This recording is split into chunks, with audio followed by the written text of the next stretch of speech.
Good morning everyone. मी professor Shrikant sir स्वागत करतोय आपल्या बायोकेमिस्ट्रीच्या रिव्हिजन सेशनमध्ये. सर्वप्रथम तुमचं PDK अकॅडमी या आपल्या ऑनलाईन स्पर्धा परीक्षेच्या प्लॅटफॉर्ममध्ये स्वागत करतोय. यापूर्वीच्या बायोकेमिस्ट्रीच्या लेक्चरमध्ये आपण पाहिलेलं आहे, बेसिक ऑफ बायोकेमिस्ट्री पाहिलं आहे, बरोबर. त्यानंतर कार्बोहायड्रेट पाहिलेत, लिपिड पण पाहिलेत, त्याचे काही क्वेश्चन पण पाहिलेले होते, संभाव्य क्वेश्चन. आजच्या लेक्चरमध्ये आपण बऱ्यापैकी म्हणजे मॅक्सिमम सगळंच बायोकेमिस्ट्री कव्हर अप करणार आहोत. प्रोटीन आहेत आपले राहिलेले, त्यानंतर न्यूक्लिक ॲसिड आहेत, व्हिटॅमिन्स असतील, एन्झाईम्स असतील, सगळं डिटेल आपण आज क्लिअर करणार आहोत. रेडी आहात सगळे आजच्या सेशनसाठी? Okay, good morning everyone. चला तर मग सुरू करूया आज आपण प्रोटीन पासून. तुमच्यासमोर एक सप्लिमेंट बॉक्स दिसतोय तुम्हाला. मुलांना बेसिकली बॉईजला माहीत असेल हा बॉक्स कशासाठी वापरला जातोय. त्यावर स्पष्ट अक्षरामध्ये लिहिलेलं आहे प्रोटीन्स. ओके, प्रोटीन्स आपल्याला डेली डाएटमधून भेटतात. आपण बेसिकली नॉनव्हेज खातोय, फ्लेश असेल, मीट असेल, एग्ज असेल त्यातून. आता पॉवर ऑफ प्रोटीन्स म्हणजे काय समजून घेऊ. प्रोटीनची काय पॉवर आहे आणि आपल्या डेली लाईफमध्ये प्रोटीनचा काय रोल आहे. आपल्या डेली लाईफमध्ये प्रोटीन्स पाहून घ्या, एक व्हायटल रोल प्ले करतील, बरोबर. व्हायटल रोल प्ले करतील प्रोटीन डेली लाईफमध्ये. काय काय करतील रोल, काय काय मेंटेन करतील ते बेसिकली आपण पाहून घेऊया. आपली बॉडीचे बिल्डिंग ब्लॉक्स म्हणतो किंवा हेल्दी बॉडी, आपण डाएटमधून आपण काय करतो, प्रोटीनचं कन्झम्पशन करतो आणि आपली हेल्दी बॉडी मेंटेन करतोय. त्याचबरोबर प्रोटीनचे काही क्रुशल्स रोल्स पाहायला भेटतात आपल्याला, जसे की मसल्स ग्रोथ असेल, बरोबर. त्यानंतर डॅमेज झाली एखादी टिश्यू, आपल्या हाताला पायाला इंजुरी झाली, टिश्यू डॅमेज झाली, तर त्याला रिपेअर करण्यामध्ये पण प्रोटीनचा मोठ्या प्रमाणामध्ये रोल पाहायला मिळतोय. किंवा व्हेरियस बॉडी फंक्शन आहेत, यामध्ये पण प्रोटीनचा आपल्याला एक रोल पाहायला मिळतोय. आता वन बाय वन आपण बेसिकली पाहून घेऊ प्रोटीनचा काय काय रोल पाहायला मिळतोय. आता फर्स्टली आपण पाहून घेऊ व्हॉट इज प्रोटीन किंवा roles of protein in our life. आपल्या डे टू डे लाईफमध्ये प्रोटीनचा काय रोल्स आहेत, प्रोटीन कसे बनलेले आहेत, किंवा त्या प्रोटीनचा आपण हायड्रोलाइज केल्यानंतर आपल्याला काय मिळेल. ओके, येस रूपनंदा, आपण एन्झाईम्स आणि हार्मोन्स पण पाहणार आहोत आजच्या लेक्चरला. तर प्रोटीन पासून आपण स्टार्ट करू. Protein it is a building blocks of life and protein is made up of from amino acid. Different टाईपचे 20 अमिनो ॲसिड्स येतील, त्यापासून काय बनतील, प्रोटीन्स बनतील. क्लिअर इथपर्यंत. आता समजून घ्या, प्रोटीनला आपण काय म्हणतोय, बिल्डिंग ब्लॉक्स ऑफ लाईफ पण म्हटलेलं आहे. प्रोटीन्स आर लिंक और amino acids are link together and they form long chain of पॉलिपेप्टाइड्स.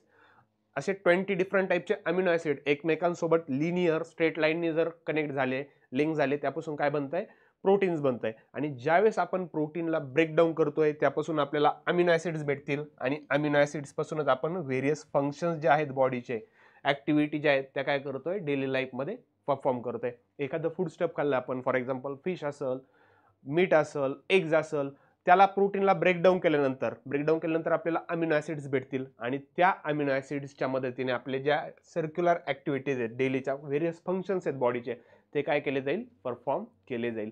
Basically first function पाहून घेऊ आपण. प्रोटीनचं फर्स्ट फंक्शन काय आहे, तर मसल ग्रोथ होते. ओके, बॉईजला माहीत असेल, फॉर एक्झाम्पल पहा, जे एक्सरसाइज करतात, जिमला जातात बॉईज, पहिल्या दिवशी दुसऱ्या दिवशी जिमला गेल्यानंतर आपले बॉडी जे शोल्डर म्हणतो, लेग्स म्हणतो, ते दुखतात, ताण आल्यासारखं वाटतं. म्हणजेच काय, जे आपल्या सेल्स आहेत, मसल्स आहेत, टिश्यूज आहेत, त्या ब्रेक होतील. ब्रेक झाल्यानंतर त्यांचे काय होईल, डिव्हिजन होईल, परत ग्रोथ होईल. मग त्यावेळेस आपल्या डे टू डे लाईफमध्ये ज्यावेळेस एक्सरसाइज करतो, प्रोटीनचा खूप इम्पॉर्टंट आणि क्रुशल रोल पाहायला भेटतो. सेल ब्रेक झाल्यानंतर मसलची ग्रोथ होते, त्यानंतर आपलं वेट गेन होतं एक्सरसाइज केल्यानंतर, जिमला गेल्यानंतर. म्हणजेच काय, पहिला रोल आपण पाहिलाय मसल ग्रोथमध्ये इम्पॉर्टंट रोल प्ले करेल. किंवा हार्मोन्स आहेत आपल्या बॉडीमध्ये, वेगवेगळे हार्मोन्सचं प्रोडक्शन करायचं आहे, त्यामध्ये पण प्रोटीन काय करतील, इम्पॉर्टंट रोल प्ले करतील. किंवा प्रोटीन एन्झाईम प्रमाणे पण बिहेव करतात. ज्या एन्झायमॅटिक ॲक्टिव्हिटीज आहेत किंवा इम्युन फंक्शन आहेत बॉडीमधले, ते पण मेंटेन करण्याचं काम करतील. त्याचबरोबर आपली हेल्दी लाईफ जी म्हणतो आपण, फॉर एक्झाम्पल पहा, स्किन असेल, हेअर असेल, नेल्स असेल, यामध्ये पण प्रोटीनचा भरपूर सारा रोल पाहायला मिळतोय. डे टू डे लाईफमध्ये आपण पाहतोय, फॉर एक्झाम्पल हेअर्स रिलेटेड समस्या असतील, स्किन्स असतील, किंवा नेल्स रिलेटेड समस्या पाहायला भेटतो. का, आपल्या डाएटमध्ये, आपल्या फूडमध्ये, अन्नामध्ये जे इसेन्शियल प्रोटीन आहेत, आपल्याला जे पाहिजेत ते आपण घेत नाहीत. त्यामुळे आता बेसिकली सगळ्यात सर्रास आपल्याला हेअर फॉल जास्त प्रमाणामध्ये पाहायला भेटतोय.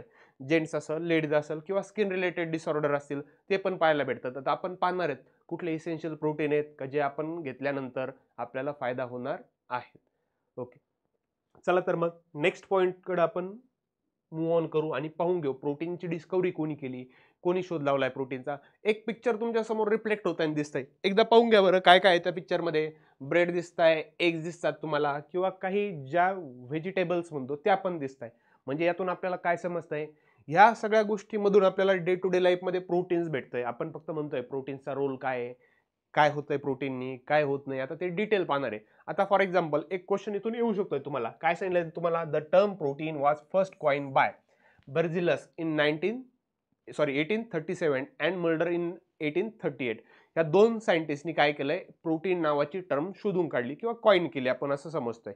कळलंय? इथून पण क्वेश्चन येऊ शकतोय. बर्जिलस आणि मल्डर या दोन सायंटिस्टनी काय केली, प्रोटीन नावाची टर्म दिली. आता प्रोटीन आपण पाहिलंय कशामध्ये इन्व्हॉल्व आहे आपल्या डे टू डे लाईफमध्ये, स्ट्रक्चरल सपोर्ट. आपल्या बॉडीला स्ट्रक्चरल सपोर्ट दिला जातोय प्रोटीननी, किंवा स्टोरेज केलं जातंय आपल्या बॉडीमध्ये. जे आपण म्हणतो ज्या वेळेस आपण फूड खातोय सगळंच्या सगळं युटिलाइज केलं जात नाही, तर काही स्टोअर पण केलं जाईल.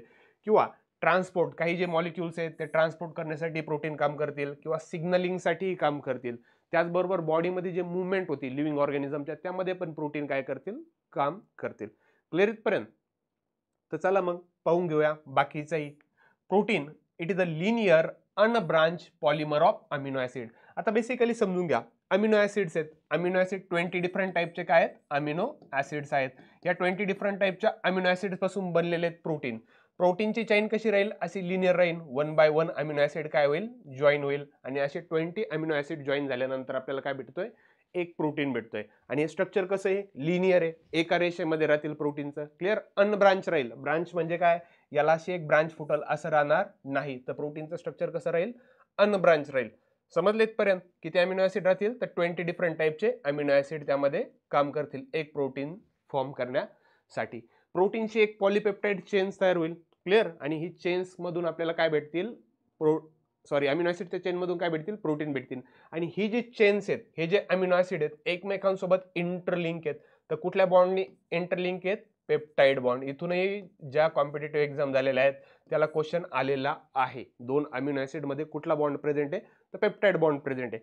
क्लिअर इथपर्यंत? जसं की आपण लास्ट सेशन मध्ये पाहिलेलं होतं, कार्बोहायड्रेट पाहिलेले होते, लिपिड पाहिलेले होते, काही इसेन्शियल एलिमेंट जसे कार्बोहायड्रेट मध्ये, जसे पहा CHO हे प्रेझेंट होते, कार्बोहायड्रेट असेल, लिपिड मध्ये असेल. त्याचबरोबर प्रोटीन मध्ये या ठिकाणी नायट्रोजन पाहायला मिळतोय, ऍडिशनल आपल्याला एलिमेंट. त्याचबरोबर काही अमाऊंट मध्ये सल्फर पण पाहायला मिळेल, फॉस्फरस पण पाहायला मिळेल. कार्बोहायड्रेट ह्या दोन गोष्टी लक्षात ठेवा. कार्बोहायड्रेट मध्ये कुठले एलिमेंट होते, कार्बन होता, हायड्रोजन होता, ऑक्सिजन होता. आता प्रोटीन मध्ये नायट्रोजन पण आपल्याला पाहायला मिळेल, सल्फर पण पाहायला मिळेल, त्याचबरोबर फॉस्फरस पण पाहायला मिळेल. आता बेसिक युनिट म्हणतोय आपण प्रोटीनचं, amino acid it is the basic unit of protein. Clear झालंय? किंवा लास्ट लेक्चर मध्ये पण आपण पाहिलेलं होतं, protein it is a heteropolymer not a homopolymer. येईल सांगता कोणाला, हेट्रोपॉलिमर कशाला म्हटलं होतं आपण, होमोपॉलिमर कशाला म्हटलं होतं, लास्ट सेशन मध्ये आपण पाहिलेलं आहे. Protein it is a heteropolymer not a homopolymer. Student, what is heteropolymer, what is होमोपॉलिमर?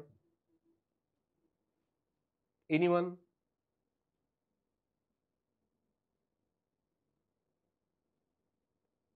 Different amino acid. Okay Omkar. तर ओमकारचं म्हणणं आहे डिफरंट अमिनो ऍसिड आहेत. फॉर एक्झाम्पल मी आता सांगितलं की 20 टाईपचे डिफरंट अमिनो ऍसिड आहे, एकसारखे नाहीत, इन्व्हॉल्व झालेले आहेत, प्रोटीन बनवलेला आहे. त्यामुळे आपण प्रोटीनला काय म्हणतोय, हेट्रोपॉलिमर. समजलंय? आणि होमोपॉलिमर म्हणजेच काय, फॉर एक्झाम्पल एकच अमिनो ऍसिड असता, अर्जिनिन अर्जिनिन अर्जिनिन, त्यातूनच काय बनलेलं असतं, एक प्रोटीनची चेन बनलेली असते. तर ते प्रोटीन कसे झाले असते, होमोपॉलिमर. मग प्रोटीन बनलेले आहेत वेगवेगळ्या अमिनो ऍसिड पासूनच. त्यामुळे आपण प्रोटीनला काय म्हणतोय, protein it is a heteropolymer and structural unit of protein is called as amino acid. Clear इथपर्यंत? काय पाहिलं आपण, प्रोटीनची डिस्कवरी कोणी केली, आणि प्रोटीन कॉइन जे म्हणतो आपण कोणी केले, मल्डर असेल किंवा बर्जिलस या सायंटिस्टने केले. स्ट्रक्चरल सपोर्ट देतील बॉडीला, स्टोरेजचं काम करतील, किंवा ट्रान्सपोर्ट मुवमेंटमध्ये पण आपल्याला हेल्प करतील. त्याचबरोबर आपण पाहिलंय लिनियर स्ट्रक्चर आहे. क्लिअर इथपर्यंत? अनब्रांच आहे, ब्रांच कुठल्याही प्रेझेंट नाही आहेत. आणि जे दोन अमिनो ऍसिडचे मॉलिक्यूल म्हणतो आपण, ते कशाने इंटरलिंक आहे, कुठल्या बॉन्डनी, तर पेप्टाइड बॉन्डनी दोन अमिनो ऍसिड एकमेकांसोबत जॉईन करून ठेवलेले आहेत. यावरून समजून घ्या त्याची डिस्कवरी किंवा कॉइन कोणी केले हे विचारू शकतात. कुठला बॉन्ड प्रेझेंट आहे दोन अमिनो ऍसिड मध्ये, तिथून पण क्वेश्चन येऊ शकतो. या गोष्टी लक्षात ठेवा. चला तर मग अजून डिटेलमध्ये पाहूया प्रोटीन बद्दल. प्रोटीन म्हणजेच काय, अजून काय काय समजता येईल आपल्याला प्रोटीन बद्दल. एक पॉलिमर्स म्हणतो आपण त्यांना, पॉलिमर्स, मोनोमर्स आपण कार्बोहायड्रेट मध्ये पाहिलंय, मोनोसॅकराइड, डायसॅकराइड, पॉलिसॅकराइड. मोनोमर म्हणजे काय, सिंगल युनिट राहील. त्याचबरोबर आता पॉलिमर पाहून घेऊ. इथं पॉलिमर आहेत प्रोटीन अमिनो ऍसिड पासून बनलेले, भरपूर सारे अमिनो ऍसिड पासून बनलेले आहेत, बरोबर. आता फिशर आणि होप मेस्टर या सायंटिस्टने सांगितलंय protein it is a polymer of amino acid. Different टाईपचे अमिनो ऍसिड्स येतील आणि त्यापासून एक प्रोटीन फॉर्म होईल. क्लिअर इथपर्यंत. आता near about 300 amino acids present आहेत, but only 20 amino acids are involve in to the protein formation. जवळपास 300 पेक्षाही जास्त अमिनो ऍसिड्स आपल्याला पाहायला मिळतात, पण त्यापैकी प्रोटीन बनवण्यासाठी आपल्याला किती कामं येतात, ओनली 20 अमिनो ऍसिड. सरळ सेवा ज्या एक्झाम होत्या तुमच्या TCS द्वारे कंडक्ट केलेल्या, सिंपल क्वेश्चन आलेले आहेत. एक प्रोटीनचा मॉलिक्यूल बनला तर किती अमिनो ऍसिड्स पासून बनला, 2 अमिनो ऍसिड जॉईन करून ठेवले तर कुठला बॉन्ड होता. क्लिअर इथपर्यंत. पेप्टाइड बॉन्ड होता. आणि एक प्रोटीनचा जर मॉलिक्यूल बनला तर किती अमिनो ऍसिड्स काम करतील, किंवा एक प्रोटीन फॉर्म करण्यासाठी 20 डिफरंट टाईपचे अमिनो ऍसिड फॉर्म करतील एक प्रोटीनचा. क्लिअर. आता इथपर्यंत समजून घ्या. Each amino acid is a amphoteric compound. एका एक्झामला आलेला आहे क्वेश्चन, एम्फोटेरिक कंपाऊंड आहे अमिनो ऍसिड. त्यामध्ये का म्हणायचं एम्फोटेरिक, एक वीक ऍसिड ग्रुप प्रेझेंट आहे जसा की COOH, आणि एक वीक अल्कलाइन ग्रुप प्रेझेंट आहे NH2. क्लिअर. आता एम्फोटेरिक नेचर काय म्हणायचं, एक वीक ऍसिड ग्रुप प्रेझेंट होता, त्याचबरोबर एक वीक अल्कलाइन ग्रुप पण प्रेझेंट होता.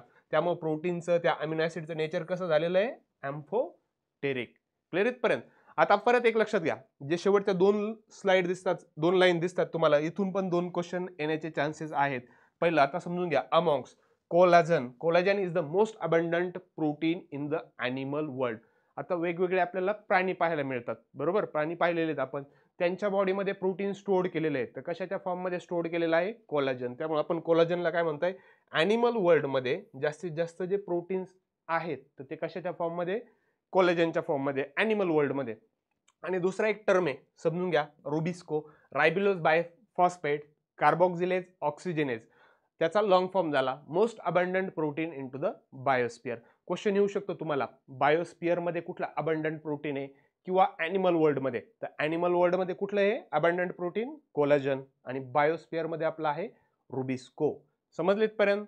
रुबिस्को कुठलं आहे, कोलाजन कुठला आहे, किंवा एक प्रोटीनचा जो मॉलिक्यूल फॉर्म होतोय त्यामध्ये किती 20 डिफरंट टाईपचे अमिनो ऍसिड्स काम करतात. आणि अमिनो ऍसिड कसे नेचर आहेत, एम्फोटेरिक नेचर आहे. तर आतापर्यंत ज्या गोष्टी पाहिल्यात आपण त्यावरून थोडेफार क्वेश्चनची प्रॅक्टिस घेऊया. काही संभाव्य क्वेश्चन आहेत ज्या कॉम्पिटेटिव्ह एक्झामला आलेले आहेत किंवा येऊ शकतात. सिंपल क्वेश्चन आहे. तर चला तर मग पहिला क्वेश्चन आहे तुमचा, the term protein was coined by. प्रोटीनची ही टर्म आहे, ही संकल्पना आहे, कोणी दिली. तुमच्या समोर ऑप्शन आहेत, Sheldon, option A, option B M. Wilkins, option C Berzelius, option D Luca Ghini. Okay,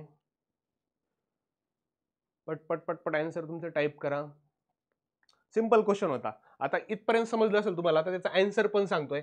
already तुम्ही बायोलॉजीमध्ये शिकलेले आहे, सेल्डन अँड सॅचुअन हे 2 सायंटिस्ट होते, बरोबर. त्यांनी काय सांगितलेली होती, सेल थिअरी सांगितलेली होती. त्यामुळे इथं सेल थिअरी बद्दल बोलत नाही आपण, प्रोटीन बद्दल बोलतोय. त्यामुळे आपलं ऑप्शन ए डायरेक्टली काय झालेलं होतं, कट झालेलं होतं. प्रोटीनवरून आपण आत्ताच पाहिलंय जस्ट, बर्जेलियस असेल किंवा मल्डर असेल यांनी काय केलेलं आहे, शोध लावलेला आहे. त्यामुळे डायरेक्टली आपलं सी आन्सर निघत होतं. त्याचबरोबर लुकागिनीचाही समजून घ्या. लुकागिनी बॉटनिस्ट होते, बरोबर. त्यांचा प्रोटीन मध्ये काहीही रोल नव्हता, त्यांचा रोल होता हर्बेरियम मध्ये. क्वेश्चन येऊ शकतोय बायोलॉजीमध्ये, हर्बेरियम जे म्हणतो आपण त्यामध्ये सगळ्यात जास्त महत्त्वाचं काम कोणी केलं, लुकागिनीनी. तर बर्जेलियस यांनी काय केलं, मल्डर असेल यांनी प्रोटीन कॉइन केली टर्म. क्लिअर पर्यंत. सेकंड क्वेश्चन आहे एकदम इझी, त्यानंतर समजून घ्या. Protein is a dash dash dash. Protein काय आहे, macromolecule, micromolecule, have low molecular weight, found in the small amount in cell. Question second काय येईल, क्वेश्चन सेकंडचा आन्सर ऑप्शन सी. प्रतीक म्हणतोय option C, Roopnanda. Second question second, protein is a macromolecule. Okay, तर चला मग समजून घेऊ. आता समजून घ्या, ऑलरेडी आपण लास्ट सेशन मध्ये शिकलेलो आहे मायक्रोमॉलिक्यूल आणि मॅक्रोमॉलिक्यूल. असे मॉलिक्यूल्स ज्यांचं मॉलिक्युलर वेट कसं राहील, कमी राहील, सोल्युबिलिटी हाय राहील, त्यांना आपण काय म्हणलेलो होतो, मायक्रोमॉलिक्यूल म्हणलेलं होतं. आणि प्रोटीनला आपण पाहिलेलं आहे, protein it is a macromolecule. आणि ज्यावेळेस आपण प्रोटीनला हायड्रोलाइज करतोय, ब्रेक करतोय, आपल्याला काय भेटतात? Amino acid. तर अमिनो ऍसिड समजून घ्या आता. प्रोटीन काय झालं आपला? एक मॅक्रोमॉलिक्यूल झालेला होता. तर अमिनो ऍसिड आपले काय झालेले होते? मायक्रोमॉलिक्यूल. समजलंय? अमिनो ऍसिड काय आहे? मायक्रोमॉलिक्यूल. आणि आपला प्रोटीन काय आहे? मॅक्रोमॉलिक्यूल. कन्फ्यूज होऊ नका. मॅक्रो म्हणजे साईजनी मोठे आहेत आणि अमिनो ऍसिड कसे आहेत? मायक्रोमॉलिक्यूल. त्यानंतर सी ऑप्शन मध्ये सांगितलेलं आहे तुम्हाला, हॅव लो मॉलिक्युलर वेट. मायक्रोमॉलिक्यूल जर असतील तर त्यांचं मॉलिक्युलर वेट कसं राहणार आहे? लो राहणार आहे. त्यामुळे आपला प्रोटीन मॅक्रोमॉलिक्यूल आहे, त्यामुळे त्याचं मॉलिक्युलर वेट पण कसं राहणार आहे? हाय राहणार आहे. त्यामुळे आपले पहा, ऑप्शन ए पण एलिमिनेट झालेला होता, सी पण झालेला होता, बी मध्ये ढळढळीत सांगितलंय protein it is a macromolecule. आणि ऑप्शन डी काय सांगतोय? Found in a small quantity in to the cell. Protein small quantity मध्ये नाही तर लार्ज क्वांटिटी मध्ये आपल्याला सेलमध्ये पाहायला मिळतात. क्लिअर इथपर्यंत?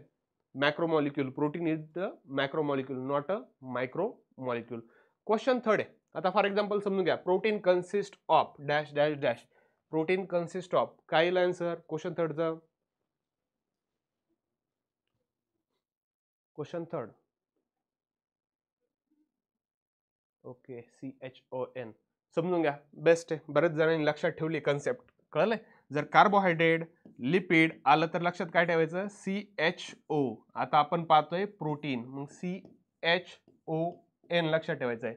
कार्बन पाहायचा आहे. कार्बन पहा, प्रत्येक याच्यात कार्बन होता, इथून एलिमिनेट होण्याचा चान्सेस येत नव्हता. त्यानंतर पहा, हायड्रोजन कशा कशामध्ये? दोन याच्यामध्ये हायड्रोजन पाहायला मिळतं. आपला ऑप्शन सी डायरेक्टली काय होत होता? एलिमिनेट होत होता. त्यामध्ये आपल्याला हायड्रोजन पाहायला मिळत नव्हता. किंवा ऑप्शन डी पण पाहून घ्या, त्यामध्ये पण हायड्रोजन नाही. मग आपला राहिला ऑप्शन ए आणि ऑप्शन बी. तर आता ऑप्शन ए मध्ये समजून घ्या, आपण पाहिलंय CHON. ऑक्सिजन पहा, ऑक्सिजन कशामध्ये? ए मध्ये ऑक्सिजन नाही. डायरेक्टली आन्सर निघलाय आपलं कार्बन, हायड्रोजन, ऑक्सिजन आणि नायट्रोजन. क्लिअर इथपर्यंत? इथपर्यंत कोणाला काही अडचण? चला तर मग बाकीचे क्वेश्चन आणि बाकीचाही थेरॉटिकल पार्ट आपण आता कव्हर अप करूया. आता क्लासिफिकेशन समजून घेऊ. प्रोटीनचं क्लासिफिकेशन कसं केलं गेलेलं आहे, कुठल्या याच्यामध्ये क्लासिफाईड केले गेले आहेत प्रोटीन, जसं की समजून घेऊया. ओके, तर क्लासिफिकेशन समजून घ्या. त्याची कॉम्प्लेक्सिटी कशी आहे प्रोटीनची? इन्क्रीजिंग आहे, स्ट्रक्चर कसं आहे, त्यानुसार क्लासिफिकेशन केले गेले आहेत. मग जसे आपण कार्बोहायड्रेट, लिपिडचे टाईप पाहिलेले होते, बरोबर, त्याच पद्धतीने आता प्रोटीनचे पण आपण टाईप पाहणार आहोत. जसं की समजून घेऊ आता कुठले कुठले टाईप आहेत. आता पहिले आहेत सिंपल प्रोटीन. समजून घ्या, सिंपल प्रोटीन कशाला म्हणायचंय? Simple protein are made up of amino acids only. आता हे जे सिंपल प्रोटीन आहेत कशापासून बनलेले आहेत? फक्त अमिनो ऍसिड्स पासूनच बनलेले आहेत. आणि ते ह्या सिंपल प्रोटीनच्या कॅटेगरीमध्ये येतील. अमिनो ऍसिड्स असतील, आपण डिटेल बायोलॉजीमध्ये तर पाहिलेलं आहे, पण आज पण सांगणार आहेत मी. आता एक आपलं बेसिकली सेल आहे, पेशी आहे. सेलमध्ये पण पहा, सेंट्रल असतो आपला न्यूक्लियस. न्यूक्लियसच्या सराउंडिंगला आपण पाहिलेलं आहेत जे एंडोप्लाझ्मिक रेटिक्युलम आहेत. त्यामध्ये पहा RER रफ एंडोप्लाझ्मिक रेटिक्युलम आणि SER स्मूथ एंडोप्लाझ्मिक रेटिक्युलम. तर ह्या रफ एंडोप्लाझ्मिक रेटिक्युलम्सवर काय प्रेझेंट आहेत? रायबोझोम्स प्रेझेंट आहेत. रायबोझोम्स रायबोझोम्स पासून काय बनतील? तर आपले प्रोटीन बनतील. समजलंय? मग आता ते समजून घ्या, रायबोझोम्स पासून प्रोटीन बनणार आहेत, अमिनो ऍसिड्स प्रेझेंट आहेत त्या रायबोझोम मध्ये. मग ह्या अमिनो ऍसिड्स पासून जे बनलेले प्रोटीन आहेत त्यांना आपण काय म्हणतोय? सिंपल प्रोटीन म्हणतोय. समजलंय? Simple protein. आता समजून घ्या, हा जो सिंपल प्रोटीन घेतलाय आपण, ब्रेकडाऊन केलाय, हायड्रोलाइज केलाय, मग त्यातून आपल्याला काय भेटणार आहेत? फक्त अमिनो ऍसिड्स भेटणार आहे. समजलंय? सिंपल प्रोटीन कशापासून मिळालेत? फक्त ओनली अमिनो ऍसिड्स पासून मिळालेत. आणि त्याचे ब्रेकडाऊन जरी केलं तर आपल्याला त्याचं ईड जे म्हणतो आपण अमिनो ऍसिड्सच भेटणार आहे. फक्त इथून लक्षात घ्या, त्याचे एक्झाम्पल काय? अल्ब्युमिन्स, ग्लोबिलिन्स किंवा ग्लुटॅलाइन्स असतील, प्रोलामाइन्स असतील, हे एक्झाम्पल आहेत. अल्ब्युमिन सगळ्यांनी एग्स पाहिलेला असेल, पाहिलेला आहे एग्स. एग्स म्हणतो आपण अंडी. त्या एग्स मध्ये एक व्हाईट कलरचा लेअर येतोय, बरोबर. व्हाईट कलरचा लेअर येईल, त्याला आपण काय म्हणतो? एक येलो कलरचा एक राहील, व्हाईट कलरचा राहील. जो व्हाईट कलरचा राहील त्याला आपण अल्ब्युमिन म्हणतोय. आता कळलं असेल तुम्हाला, सिंपल प्रोटीन कुठं पाहायला मिळतात? तर आपल्या एग्स मध्ये, अल्ब्युमिन मध्ये पाहायला भेटतात. त्याचबरोबर एग्स मध्ये बॉईल केल्यानंतर पहा, एक व्हाईट लेअर पण आपल्याला पाहायला भेटतं, सेंटरला येलो लेअर पण पाहायला भेटतो. येलो लेअर जो आहे त्याला आपण योल्क म्हणतो. क्लिअर? बायोलॉजीमध्ये पाहिलेलं असेल किंवा माहित पण असेल तुम्हाला यापूर्वी. आणि जो व्हाईटिश लेअर आहे त्याला आपण अल्ब्युमिन म्हणतोय. मग आपल्याला सिंपल प्रोटीन कुठं पाहायला मिळतील? तर अल्ब्युमिन्स असतील, ग्लोबिलिन्स असतील, त्यामध्ये आपल्याला सिंपल प्रोटीन पाहायला मिळतील. आता आपण पाहूया कंजुगेटेड प्रोटीन. कंजुगेटेड प्रोटीन कशापासून बनलेले? सिंपल प्रोटीन फक्त अमिनो ऍसिड्स पासूनच बनलेले होते. तर कंजुगेटेड प्रोटीन बनलेले आहेत. It is a form binding of simple protein with a non protein part. आता हे कंजुगेटेड नावातच आहे, कंजुगेशन, समजतंय? सिंपल प्रोटीन आहेत, फक्त अमिनो ऍसिड पासून जे प्रोटीन बनलेले होते त्यांच्यासोबत एक नॉन प्रोटीन पार्ट येईल, आपण त्याला प्रोस्थेटिक ग्रुप म्हणतोय, त्यांच्यासोबत बाइंडिंग होईल, जॉईन होईल आणि त्यापासून आपल्याला कंजुगेटेड प्रोटीन्स पाहायला मिळतील. क्लिअर इथपर्यंत? कंजुगेटेड प्रोटीन कसे पाहायला मिळालेत?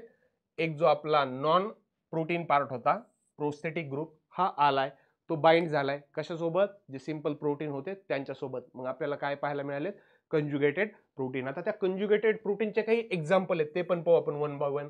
जसे की न्यूक्लिओ प्रोटीन्स आहेत. आता न्यूक्लिओ प्रोटीन समजून घ्या कशामध्ये प्रेझेंट आहेत? आपल्या न्यूक्लिक ऍसिड सोबत असे प्रोटीन आहेत जे अटॅच झालेत न्यूक्लिक ऍसिड सोबत, त्यालाच काय म्हणायचं आहे? Nucleoprotein. आपल्या डीएनए मध्ये प्रेझेंट आहेत, आरएनए मध्ये प्रेझेंट आहेत. एक्झाम्पल पण लक्षात घ्या. Chromatin, it is a nucleoprotein. Ribosome, it is a nucleo protein.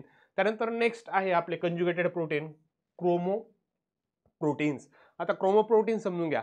Croma means colour, okay. Protein तर आपण पाहिलेलंच आहे, एक मॉलिक्यूल आपला मायक्रो मॉलिक्यूल. असे प्रोटीन जे कलर पिगमेंट सोबत काय झालेले आहेत? अटॅच झालेले आहेत. इथं सांगितलंय तुम्हाला एक HB हिमोग्लोबिन. ज्यावेळेस आजारी पडतात, डॉक्टर तुमच्या ब्लडची टेस्ट करतील त्यावेळेस सांगतील तुमच्या ब्लडमध्ये HBचं प्रमाण कमी आहे. HB म्हणजे काय? हिमोग्लोबिन. इथं सांगितलं तुम्हाला क्रोमो प्रोटीन. आपण प्रोटीनचे रोल पण पाहणार आहेत, प्रोटीन कशा कशामध्ये इन्व्हॉल्व आहे. हिमोग्लोबिन समजून घ्या आपल्या ब्लडमध्ये प्रेझेंट आहे. आणि पहा, सगळ्यांनी एक नोटीस केलेलं असेल आपल्या ब्लडचा कलर कसा आहे. आता काहींचा असेल ग्रीन कलर, काहींचा ऑरेंज असेल, काहींचा पिंक असेल, काहींचा रेड असेल, बरोबर ना? आपल्या ब्लडचा कलर रक्ताचा.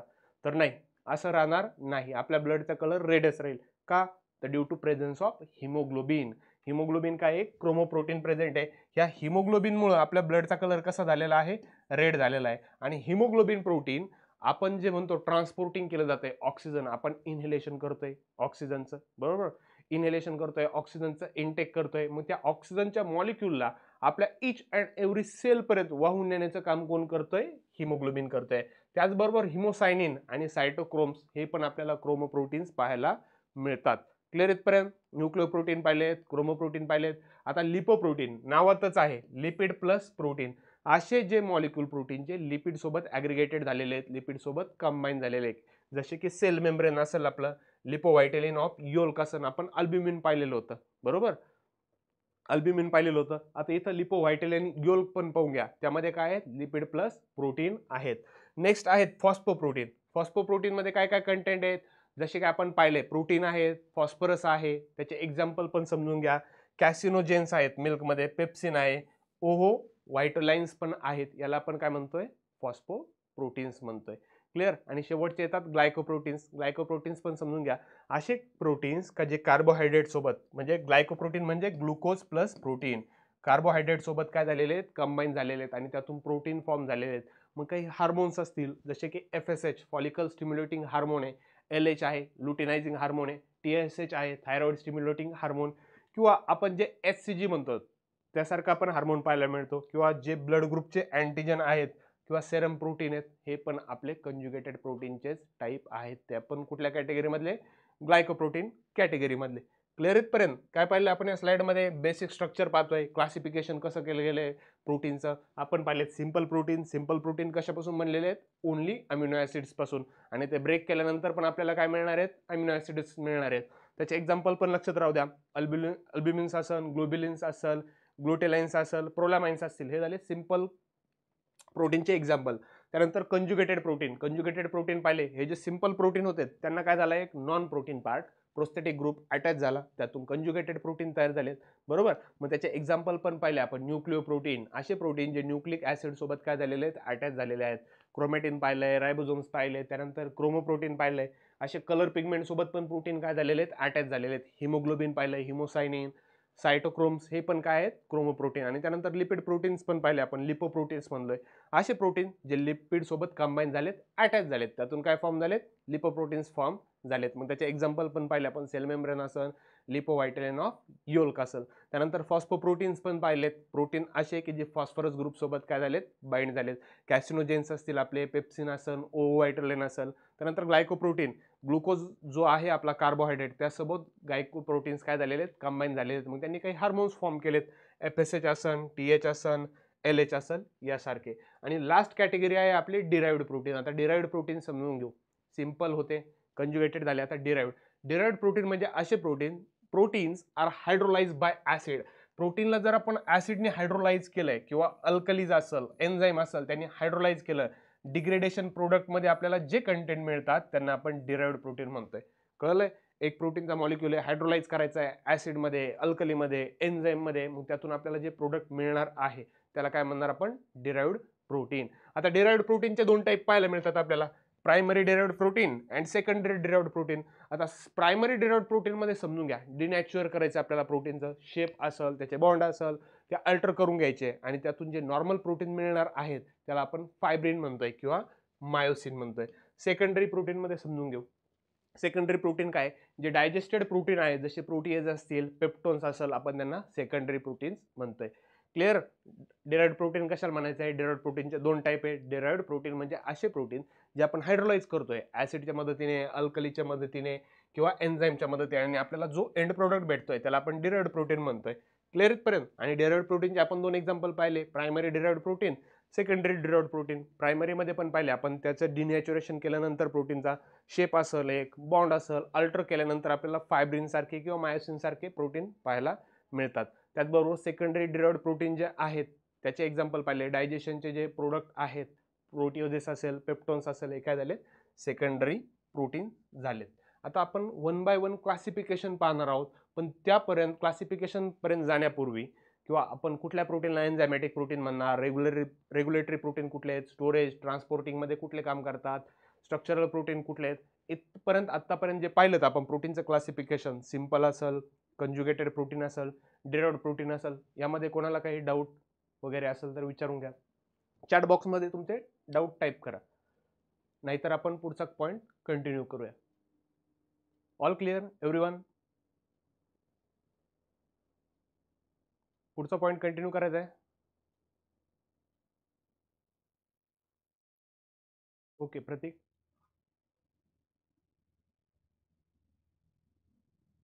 ओके ओके हो प्रतीक. हिमोसायनिन ब्लूज असतात सी ॲनिमल्स मध्ये, बरोबर?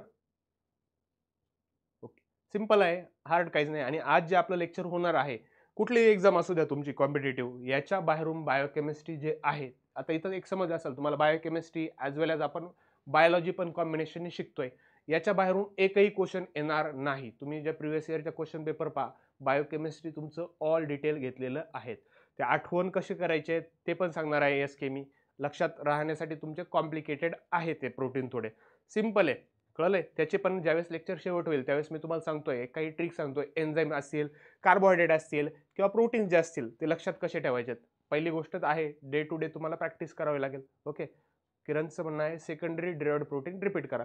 काहीच नाही किरण, सेकंडरी डिराइव्ड प्रोटीन मध्ये सांगितलंय तुम्हाला, असे प्रोटीन जे डायजेशनचे जे आपण प्रोडक्ट्स म्हणतो ते प्रोडक्ट तयार होतील, जसे प्रोटीएजेस असेल, पेप्टोन्स असेल. आपण डिटेलमध्ये त्याच्या फंक्शनमध्ये पाहणारच आहोत, प्रोटीनच्या फंक्शनमध्ये कशाचे टाइप्स आहेत ते. तर मग आता आपण पाहून घेऊया क्लासिफिकेशन आणि त्याचं फंक्शन काय आहे. ह्या प्रोटीनचं क्लासिफिकेशन, आपण जर एखाद्या प्रोटीनला एन्झायमॅटिक प्रोटीन म्हणतोय, जसे की पेप्सिन असेल, ट्रिप्सिन असेल, रुबिस्को असेल, ते एन्झायमॅटिक रोल प्ले करतात. आपण ह्या सेशनमध्ये एन्झाईम पण पाहणार आहे. Enzyme it is a biocatalyst. ज्या कॅटॅलिटिक ऍक्टिव्हिटी आपल्या बॉडीमध्ये होतात त्यामध्ये कशाचा रोल आहे, कशाचा रोल आहे, तर आपण एन्झाईमचा रोल आहे ते पण पाहणार आहे. हा प्रतीक बरोबर आहे. बायोमॉलिक्युल्स इझी आहेत, प्रॉब्लेम येईल बायोकेमिकल सायकलला, ते पण आजच्या सेशनमध्ये आपण कव्हर अप करणार आहोत. ज्या बायोकेमिकल सायकल आहेत तुमच्या, जसे की ग्लायकोलायसिस आहे आपली, TCA सायकल आहे, ETC आहे, क्रेप सायकल आहे, त्या पण मी तुम्हाला काही शॉर्ट ट्रिक देणार आहेत, त्या लक्षात राहतील. लक्षात सायकल नाही ठेवायच्यात, त्याचे एंड प्रोडक्ट लक्षात ठेवायचे, कशापासून काय फॉर्म होईल. जसे की पहा, आपल्या बॉडीमध्ये आपण लास्ट लेक्चरला पाहिलंय, कार्बोहायड्रेट जे आहे, कार्बोहायड्रेट जर ब्रेकडाऊन जर दिलं, ओके, कार्बोहायड्रेट आज प्रतीक सगळं बायोकेमिस्ट्री आपण कव्हर अप करणार आहोत आजच्या मॅरेथॉन सिरीजमध्ये. क्लिअर? एक्झाम तर होणारच आहे मंडेला तुमच्या म्हणण्याप्रमाणे, पण आपल्याला रिव्हिजन लेक्चर म्हणून आजचे जे लेक्चर टाकलेले आहेत त्यामध्ये आपण सगळं क्लिअर करणार आहे. आता समजून घ्या. आता बेसिक आपण पाहिलं, कार्बोहायड्रेटमध्ये आपल्या बॉडीमध्ये कार्बोहायड्रेट ग्लायकोजनच्या फॉर्ममध्ये स्टोअर केलेलं आहे, बरोबर? ग्लायकोजन कशापासून बनलेलं आहे, तर ग्लुकोज पासून बनलेलं आहे. आणि आपण पाहिलेलं आहे कार्बोहायड्रेट मधून ग्लुकोज काय आपलं फ्यूल, जसं आपल्या गाडीला पेट्रोल पाहिजे तसं आपल्याला जर एनर्जी पाहिजे असेल तर आपल्याला काय पाहिजे, ग्लुकोज पाहिजे. एक ग्लुकोजचा जर मॉलिक्यूल ब्रेकडाऊन केला मेटाबॉलिक सायकलमध्ये, आपण डिटेल पाहणारच आहे, ब्रेकडाऊन होईल पायरुवेटमध्ये, बरोबर, पायरुवेटमध्ये ब्रेकडाऊन होईल, त्यातून आपल्याला एनर्जी मिळेल. मग एटीपी कशी फॉर्म होणार आहे आपण ते पण आज डिटेलमध्ये पाहणार आहोत. पण त्याच्या आधी प्रोटीन्स, न्यूक्लिक ऍसिड काय असतात ते पाहून घेऊया. आता लेक्चर आज लेंदी होईल, किती वेळ होईल हे सांगता येत नाही, पण आपण कंटिन्यू करू. जसे की पाहिलं आपण एन्झायमॅटिक प्रोटीन पाहिलेत, पेप्सिन असेल, ट्रिप्सिन असेल, रुबिस्को, मोस्ट अबंडंट प्रोटीन आहेत बायोस्फिअर मधलं, एन्झायमॅटिक रोल प्ले करतील. जे असे मेटाबॉलिक जे रिॲक्शन होतात त्यामध्ये ब्रेकडाऊन करण्याचं काम कोण करतील, हे प्रोटीन करतील. त्यानंतर रेग्युलेटरी प्रोटीन रेग्युलेशन करतील आपल्या बॉडीमध्ये वेगवेगळ्या ऍक्टिव्हिटी. इन्सुलिन, इन्सुलिन लक्षात राहू द्या, बायोलॉजीमध्ये तुम्ही शिकलेले आहेत. तर आपला कुठला ऑर्गन आहे जो बॉडीमध्ये आपल्या इन्सुलिन तयार करेल, कुठला ऑर्गन आहे बॉडीमध्ये इन्सुलिन तयार करेल, आणि what is the function of insulin in human body और ॲनिमल बॉडी, कुठला ऑर्गन आहे इन्सुलिन तयार करेल आणि इन्सुलिन का इम्पॉर्टंट आहे, व्हाय इन्सुलिन इज इम्पॉर्टंट. पॅन्क्रियाज, ओके, प्रतीकचं म्हणणं आहे पॅन्क्रियाज इन्सुलिन तयार करेल, ठीक आहे, ओके. आता पॅन्क्रियाज, फक्त पॅन्क्रियाज लक्षात नका ठेवू, पॅन्क्रियाज मध्ये पण बीटा सेल्स आहेत, त्या पॅन्क्रियाज मधल्या बीटा सेल्स काय करतील, इन्सुलिन तयार करतील. आणि आता रेग्युलेटरी प्रोटीन्स म्हणतो ना आपण, रेग्युलेटरी प्रोटीन्स काय करतात, वेगवेगळ्या ऍक्टिव्हिटी आहेत रेग्युलेट करतात. जसे की तुम्हाला इन्सुलिनचं सांगतोय, आपला पॅन्क्रियाज जे स्वादुपिंड म्हणतो आपण मराठीमधून, त्या इन्सुलिन तयार केलं जातं, पण त्याच्या पण कुठल्या बीटा सेल्स ज्या आहेत त्या काय करतील, इन्सुलिन तयार करतील. आणि इन्सुलिन आपली जी ग्लुकोज लेवल आहे त्याला काय करण, रेग्युलेट करण किंवा मेंटेन करण. क्लिअर. आपण काही कार्बोहायड्रेट मध्ये पाहिलेले आहे, हायपरग्लायसेमिया, हायपोग्लायसेमिया, कळलंय. हायपरग्लायसेमिया म्हणजे काय, शुगरची लेवल वाढू न देणे, हे काम कोणाचं आहे, आपल्या इन्सुलिनचं आहे. म्हणजेच काय, रेग्युलेशन करते.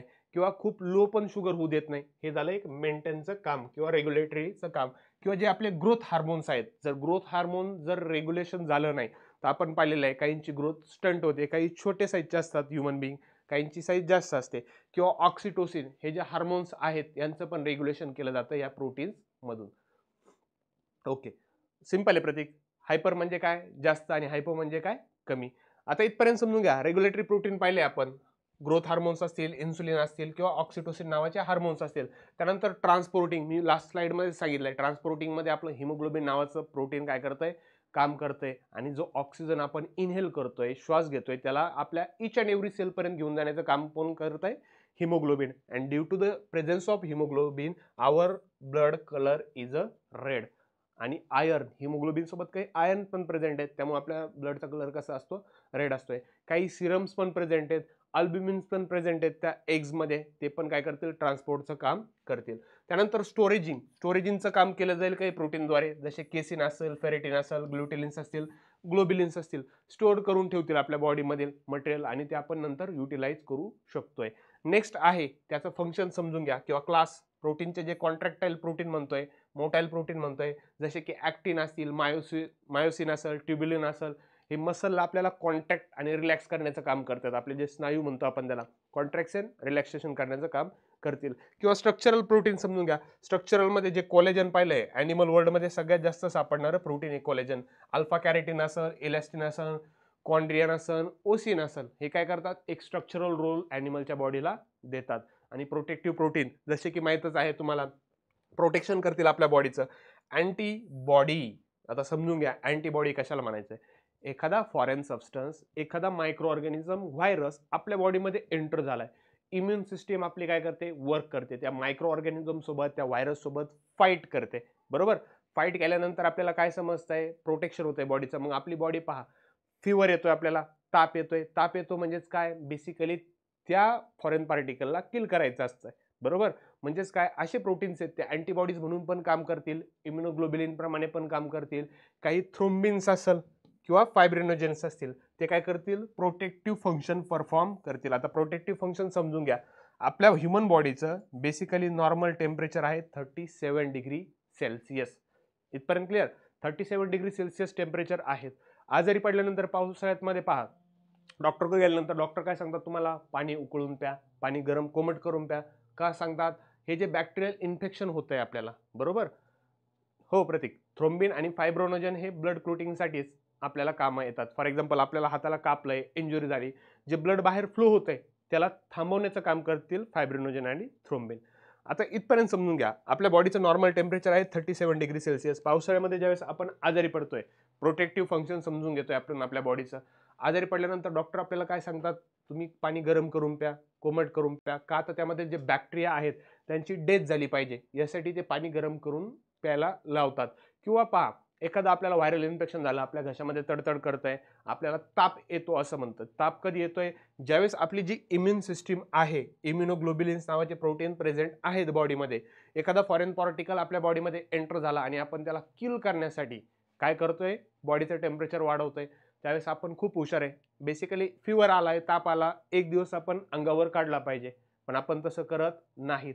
ज्यावेळेस ताप येतोय आपण काय करतोय, एक पॅरासिटामॉल घेऊन टाकतो आणि तापाला काय करतोय, थांबवतोय. आणि त्या मायक्रो ऑर्गॅनिझमला, त्या व्हायरसला काय म्हणतोय, आपल्या बॉडीवर हल्ला केला तरीही चालेल. पण तसं करायचं नाही. तुम्ही बेसिकली केमिस्ट्रीचे मुलं आहात, बऱ्याच गोष्टी माहीत आहेत. पण ताप आल्यानंतर एक दिवस बॉडीवर निग्लेक्ट करायचा, एक दिवस काढायचा आहे. का तर जो फॉरेन पार्टिकल बॉडीमध्ये एंटर झालाय, बॉडीचं टेम्परेचर वाढतं. आता नॉर्मल बॉडीचं टेम्परेचर मी आत्ता सांगितलं 37°C आहे. आपल्याला पहा 104°C ताप आला म्हणतोय. 104°C ताप आलाय किंवा 100°C ताप आहे. का तर तो फॉरेन पार्टिकल जो एंटर झालेला आहे त्याला किल करण्यासाठी आपली इम्युन सिस्टीम काय करते, टेम्परेचर वाढवतेच. म्हणजेच काय, आपण पाहिले इम्युनोग्लोबिनचा रोल आहे प्रोटेक्टिव्ह फंक्शनमध्ये, म्हणजे त्याला अँटीबॉडीज पण म्हणतोय, थ्रोम्बिन पण म्हणतोय, फायब्रोनोजन पण म्हणतोय. कळलं तुम्हाला थ्रोम्बिन फायब्रोनोजनचा रोल काय? जर हाताला आपल्या कापलं गेलं, जखम झाली, ऍक्सिडेंट इन केस, तर ते ब्लड जे बाहेर जातंय, बायोलॉजीचा मी तुम्हाला लास्ट लेक्चरला सांगितलेलं आहे, आपल्या बॉडीमध्ये 5 to 5.5 लिटर ब्लड प्रेझेंट आहे. हे जर ब्लड आपल्या बॉडीमधून बाहेर गेलं तर आपली डेथ पण होते एक्सेसिव्ह ब्लड लॉसने. त्यामुळे हे जे आपण म्हणतोय थ्रोम्बिन असेल, फायब्रिनोजन असेल, ते प्रोटीन फॅक्टर म्हणून पण काम करतील, ब्लडला आपल्या बॉडीच्या बाहेर जाऊ देणार नाही. आणि लास्टचा आहे एक्झोटिक प्रोटीन, जसं मोनेलिन असेल, ग्लू प्रोटीन असेल, त्यांचंही आपल्याला बॉडीमध्ये फंक्शन पाहायला मिळतंय. कळलंय क्लासिफिकेशन कसं केलं गेलंय प्रोटीनचं आणि त्याचा फंक्शन काय काय आहेत. एन्झायमॅटिक प्रोटीन म्हणतो तर एन्झायमॅटिक रोल प्ले करतील, रेग्युलेटरी प्रोटीन म्हणतो तर रेग्युलेटरी रोल प्ले करतील, काही ट्रान्सपोर्टिंगमध्ये काम करतील हिमोग्लोबिन सारखे, काही स्टोरेजमध्ये काम करतील केसिन सारखे, कॉन्ट्रॅक्टिल प्रोटीन पण आहेत ॲक्टिन आणि मायोसिन सारखे, जे आपल्या मसल ज्या आहेत त्यांना कॉन्ट्रॅक्ट आणि रिलॅक्स करण्याचं काम करतील. स्ट्रक्चरल प्रोटीन तर आहे बॉडीमध्ये, कोलेजन, प्रोटेक्टिव्ह आपण पाहिले, इम्युनोग्लोबिन असेल, थ्रोम्बिन असेल, फायब्रोनोजन असेल, त्यानंतर एक्झोटिक पण पाहिलेले आहेत. इथून मॅक्सिमम क्वेश्चन येऊ शकतात तुम्हाला, प्रोटीनचा रोल विचारतील. बेसिकली बऱ्याचदा प्रोटीनवर क्वेश्चन विचारलेले आहेत. क्लोटिंग फॅक्टर कुठले आहेत, तर थ्रोम्बिन आणि फायब्रोनोजन, इथपर्यंत लक्षात घ्या, यावरून पण क्वेश्चन येईल. आता कन्फिग्युरेशन पाहणार आहेत आपण, primary structure of protein, secondary structure of protein, बरोबर. आता पाहून घेऊ आपण प्रायमरी स्ट्रक्चर कशाला म्हणायचं आहे प्रोटीनचं. तर फर्स्ट आता प्रायमरी स्ट्रक्चर आहे ते आपण पाहूया. स्ट्रेट चेन अमिनो ऍसिड आहेत, लिंक केलेलं राहील प्रायमरी प्रोटीनमध्ये. अमिनो ऍसिडचे स्ट्रेट चेन आहेत, लिंक केलेले आहेत पेप्टाइड बॉन्डनी, and they form primary structure of protein. Clear इथपर्यंत प्रायमरी स्ट्रक्चर प्रोटीन कसं फॉर्म झालंय, सिंपल अमिनो ऍसिडची चेन येईल, स्ट्रेट चेन राहील आणि त्यापासून आपले बनतील प्रायमरी प्रोटीन. आता इथून पण एक क्वेश्चन येईल तुम्हाला, हे एक लक्षात घ्या. आता फर्स्ट, आता ही एक चेन तयार झालेली आहे प्रोटीनची, बरोबर. अमिनो ऍसिड पासून 20 डिफरंट टाईपच्या काय झालं, एक प्रोटीनची चेन बनलेली. लेफ्ट साईडला आपण काय म्हणतोय, एन टर्मिनल, आणि राईट साईडला काय म्हणणार आहे आपण, सी टर्मिनल. इथून एक क्वेश्चन येऊ शकतोय तुम्हाला, TCS यावर फोकस पण करू शकतं, कारण की आज जे तुमचं बायोकेमिस्ट्री होणार आहे, कुठेही तुम्हाला इतकं डिटेल बायोकेमिस्ट्री पाहायला मिळणार नाही. आणि जेवढ्या मॅक्सिमम एक्झाम झालेल्या आहेत ह्या बायोमॉलिक्युल्समधून एकही बाहेरचा क्वेश्चन येणार नाही. समजलंय. फर्स्ट आपल्या लेफ्ट साईडला काय म्हणतोय आपण, एन टर्मिनल, NH2 ग्रुप काय राहणार आहे, ह्या लेफ्ट साईडला जॉईन राहणार आहे. त्यानंतर राईट साईडला सी टर्मिनल म्हणतोय, COOH ग्रुप ह्या प्रायमरी स्ट्रक्चरच्या प्रोटीनमध्ये बाइंड राहणार आहेत. आता हे जे प्रायमरी स्ट्रक्चर आहे basically it is a non functional राहतील आणि मोस्टली अनस्टेबल राहतील. विचारतील तुम्हाला क्वेश्चन, अनस्टेबल टाईप कुठला आहे प्रोटीनचा, तर अनस्टेबल विचारलं तर प्रायमरी प्रोटीन द्यायचं आहे. आणि जर स्टेबल, मोस्टली स्टेबल प्रोटीन विचारलं तर क्वाटर्नरी प्रोटीन्स आपण ते पाहणार आहोत.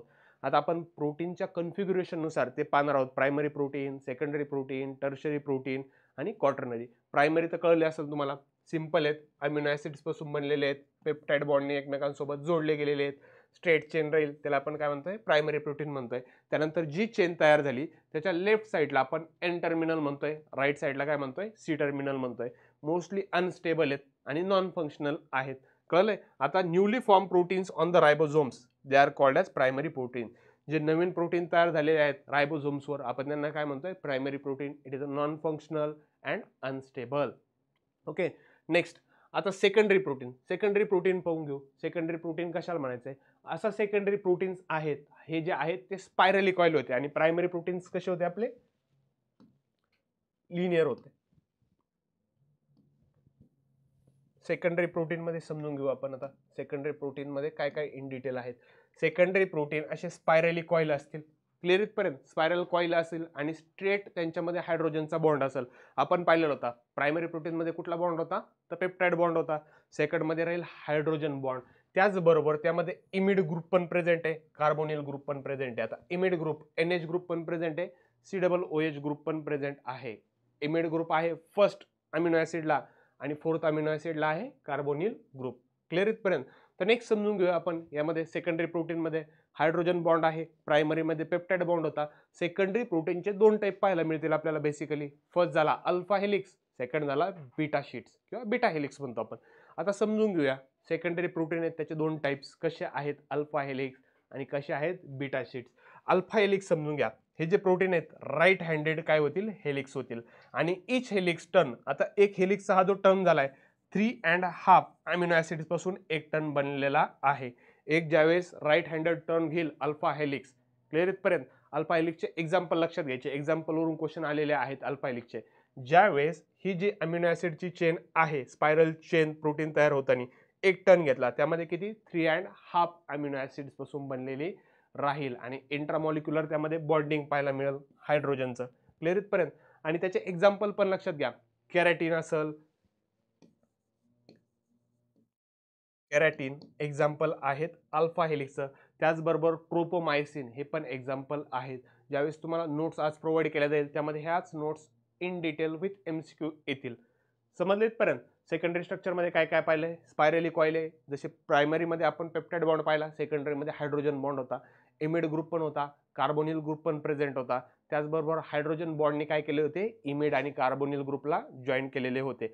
अल्फा हेलिक्स स्ट्रक्चरमध्ये समजून घ्या. अल्फा हेलिक्समध्ये एका टर्नला 3.5 अमिनो ऍसिड काम करतील आणि एक्झाम्पल लक्षात घ्या. कॅरेटीन, मायोसिन अँड ट्रोपोमायोसिन हे आहेत सेकंडरी स्ट्रक्चर मधील पण कशाचे एक्झाम्पल? अल्फा हेलिक्सचे एक्झाम्पल. बीटा हेलिक्स समजून घेऊ आपण आणि मग ही डायग्राम पाहू आपण. बीटा हेलिक्स किंवा प्लेटेड, बीटा प्लेटेड शीट्स म्हणतो आपण त्याला स्ट्रक्चर. आता अल्फा हेलिक्स आपण पाहिलेलं होतं, स्पायरली कॉइल होतं. तर बीटा हेलिक्स कसं आहे? झिगझॅग आहे. इथं पहा अल्फा हेलिकल स्ट्रक्चर दिलंय प्रोटीनचं सेकंडरी, त्यानंतर बीटा शीट्स पण दिलेलं आहे. आता बीटा शीट समजून घेऊ कसं तयार झालेलं आहे प्रोटीन. बीटा शीट्स पण हायड्रोजन बॉन्डिंगने काय केलेलं आहे? 2 or more प्रोटीन हेल्ड केले आहेत. एक किंवा दोन प्रोटीनचे मॉलिक्यूल असतील, एकमेकांसोबत हायड्रोजन बॉन्डने काय केले? जॉईन करून ठेवलेले आहेत. आता ह्या ज्या पॉलिपेप्टाइडच्या ज्या चेन आहेत बेटामध्ये आपण पाहिलंय आपण झिगझॅग आहेत, तर त्या अँटी पॅरलल असू शकतात किंवा पॅरलल पण असू शकतात. इथून पण क्वेश्चन आलेला आहे TCSच्या एका एक्झामला. जसे की पहा पॅरलल ऑल अँटी पॅरलल, त्याचे एक्झाम्पल दिलेले आहे तुम्हाला. कॅरेटीन प्रोटीन असन इन बर्ड्समध्ये, ते कशापासून बनलेलं आहे? बीटा शीट्स पॅरलल पासून बनलेलं आहे. किंवा सिल्क फायब्रोनिन म्हणतो आपण त्याला, ते कशापासून बनलेलं आहे? अँटी पॅरलल बीटा शीट्स पासून बनलेलं आहे. क्लिअर इथपर्यंत? आणि आता प्रोटीन समजून घेऊ. जे सेकंडरी स्ट्रक्चर आहेत प्रोटीनचे इनसोल्युबल आहे वॉटरमध्ये, वॉटरमध्ये सोल्युबल होणार नाहीत, विरघळणार नाहीत आणि जरी विरघळले तरी त्याचं फायब्रस ॲपिरन्स पाहायला मिळेल. आता एक तुमच्यासमोर फोटोग्राफ दिलेला आहे, आपण एक डायग्राम दिसते, प्रायमरी स्ट्रक्चर दिसतंय. प्रायमरी स्ट्रक्चरमध्ये पहा अमिनो ऍसिड्स पासून 20 डिफरंट टाईपच्या अमिनो ऍसिड्स पासूनच बनलेले आहेत. हेट्रोपॉलिमर आहे, वेगवेगळे अमिनो ऍसिड आपल्याला पाहायला मिळतात. सेकंडरीमध्ये पाहिलंय आपण अल्फा हेलिक्स असेल, बीटा शीट्स असेल, हे पण पाहिलेलं आहे. आता आपण टर्शरी प्रोटीन्स पाहणार आहेत आणि क्वाटर्नरी प्रोटीन पाहणार आहेत. त्यानंतर फंक्शन पाहूया आपण प्रोटीनचे कुठले कुठले आहेत.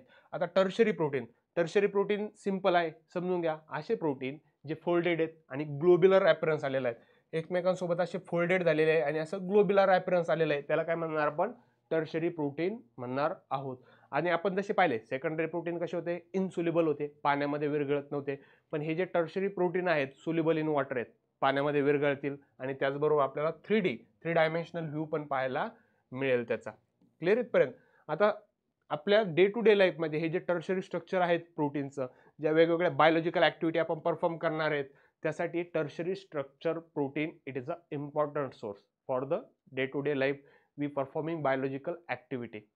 आता टर्शरी स्ट्रक्चरमध्ये काही आपल्याला बॉन्ड्स पाहायला मिळतात, जसे आपण प्रायमरीमध्ये पाहिलेले आहेत पेप्टाइड आहेत PP प्रायमरी बॉन्ड, सेकंडरीमध्ये पाहिला आहे हायड्रोजन बॉन्ड. आता टर्शरीमध्ये डिफरंट 5 टाईपचे बॉन्ड पाहायचे आहेत आणि हे लक्षात ठेवायचे आहेत कुठले, किंवा तुम्हाला एक एक्झामला क्वेश्चन आलेला आहे स्ट्रॉंगेस्ट बॉन्ड कुठला आहे प्रोटीनचा. तर आता टर्शरी स्ट्रक्चरमध्ये पहिला बॉन्ड समजून घेऊया, peptide bond, strongest bond into the proteins. जे प्रोटीनमध्ये बॉन्ड प्रेझेंट आहेत 5, त्यापैकी फर्स्ट आहे पेप्टाइड बॉन्ड, स्ट्रॉंगेस्ट बॉन्ड आहे प्रोटीनमधला जो ब्रेक होत नाही. ओके, त्यानंतर आहे second hydrogen bond. Hydrogen bond कशामध्ये प्रेझेंट आहे, हायड्रोजन अँड ऑक्सिजन मॉलिक्यूल किंवा ॲटम्स जे म्हणतो आपण, वेगवेगळ्या ग्रुपमध्ये हायड्रोजन बॉन्ड पण पाहायला मिळतोय. फर्स्ट झाला आहे पेप्टाइड बॉन्ड, सेकंड झाला आहे हायड्रोजन बॉन्ड, थर्ड आहे आपला disulphide bond. Disulphide bond present between SH group of amino acid, for example methionine असेल, सिस्टीन असेल, त्यामध्ये आपल्याला पाहायला मिळतो. आणि disulphide bond it is called as second strongest bond. First strongest bond is a peptide bond. Second strongest bond in protein is a disulfide bond. Second one is a hydrophobic bond. Hydrophobic bond, it is present between amino acids. Okay, and their hydrophobic side यामध्ये present आहे hydrophobic bond. Clear इथपर्यंत कुठले कुठले bond पाहिले. आणि last आहे एक ionic bond, तो पण आपण पाहून घेऊया. हे जे टर्शरी स्ट्रक्चरमध्ये आहेत आयोनिक बॉन्ड. आता ionic bond presented to opposite end of protein molecule and due to the electrostatic attraction. Clear, hydrogen bond पाहिला आपण, पेप्टाइड बॉन्ड पाहिलाय, त्यानंतर आयोनिक बॉन्ड पाहिलाय. आयोनिक बॉन्डमध्ये पण आपण जे टर्शरी स्ट्रक्चरमध्ये पाहत होतो peptide bond it is the strongest bond in protein and also disulphide bond it is the second strongest bond. Clear इथपर्यंत. आणि आयोनिक बॉन्ड पण पाहिलेले आहे प्रोटोप्लाझममध्ये आपल्या एक्झिबिट करेल वेगवेगळे एन्झाईम्स टर्शरी स्ट्रक्चरमध्ये. Majority of protein and enzyme protoplasm exhibit tertiary structure. जी आपली सेल आहे, सेलमध्ये प्रोटोप्लाझम आहे, त्यामध्ये टर्शरी स्ट्रक्चर आपल्याला प्रोटीनचे पाहायला मिळतात की जे डे टू डे लाईफमध्ये आपल्याला इम्पॉर्टंट आहेत. आता लास्टचं राहिलेलं आहे प्रोटीनमधलं क्वाटर्नरी स्ट्रक्चर. प्रोटीनचं क्वाटर्नरी स्ट्रक्चर समजून घेऊ. टर्शरी पाहिलं आपण, प्रायमरी जे स्ट्रक्चर पाहिलं होतं ते मोस्टली अनस्टेबल होतं. क्वाटर्नरी स्ट्रक्चर जे आहे मोस्टली स्टेबल राहील. आणि कसं बनलेलं आहे ते समजून घ्या. 2 or more पॉलिपेप्टाइड चेन. आता समजून घ्या 1, 2 or more पॉलिपेप्टाइड चेन म्हणलंय, 2 किंवा 2 पेक्षा जास्त पॉलिपेप्टाइड चेन राहील त्यापासून बनलेलं आहे क्वाटर्नरी स्ट्रक्चर. आणि डिफरंट जे पॉलिपेप्टाइडचे चेन आहेत जसे की लॅक्टिक डिहायड्रोजिनेज असेल, ओके, डिफरंट पॉलिपेप्टाइड और डिसिमिलर टाईप, हिमोग्लोबिन असेल, हे काय आहेत आपले इन्सुलिन सारखे क्वाटर्नरी स्ट्रक्चर आहेत आणि मोस्टली स्टेबल पण आहेत. समजलेतपर्यंत प्रायमरी स्ट्रक्चर, सेकंडरी, क्वाटर्नरी कशाला म्हणायचं आहे, ऑल क्लिअर एव्हरीवन. प्रायमरी कशाला म्हणायचं आहे, सेकंडरी स्ट्रक्चर कशाला म्हणायचं आहे, क्वाटर्नरी कशाला म्हणायचं आहे. ओके, चॅट बॉक्समध्ये एस टाईप करा समजलं असेल तर, किंवा हे जे 4 टाईप पाहिलेत समजलं नसेल तर तुम्हाला कुठला टाईप समजला नाही तेही चॅट बॉक्समध्ये तुम्ही टाईप करू शकता. Primary, secondary, tertiary, quaternary. Yes, okay.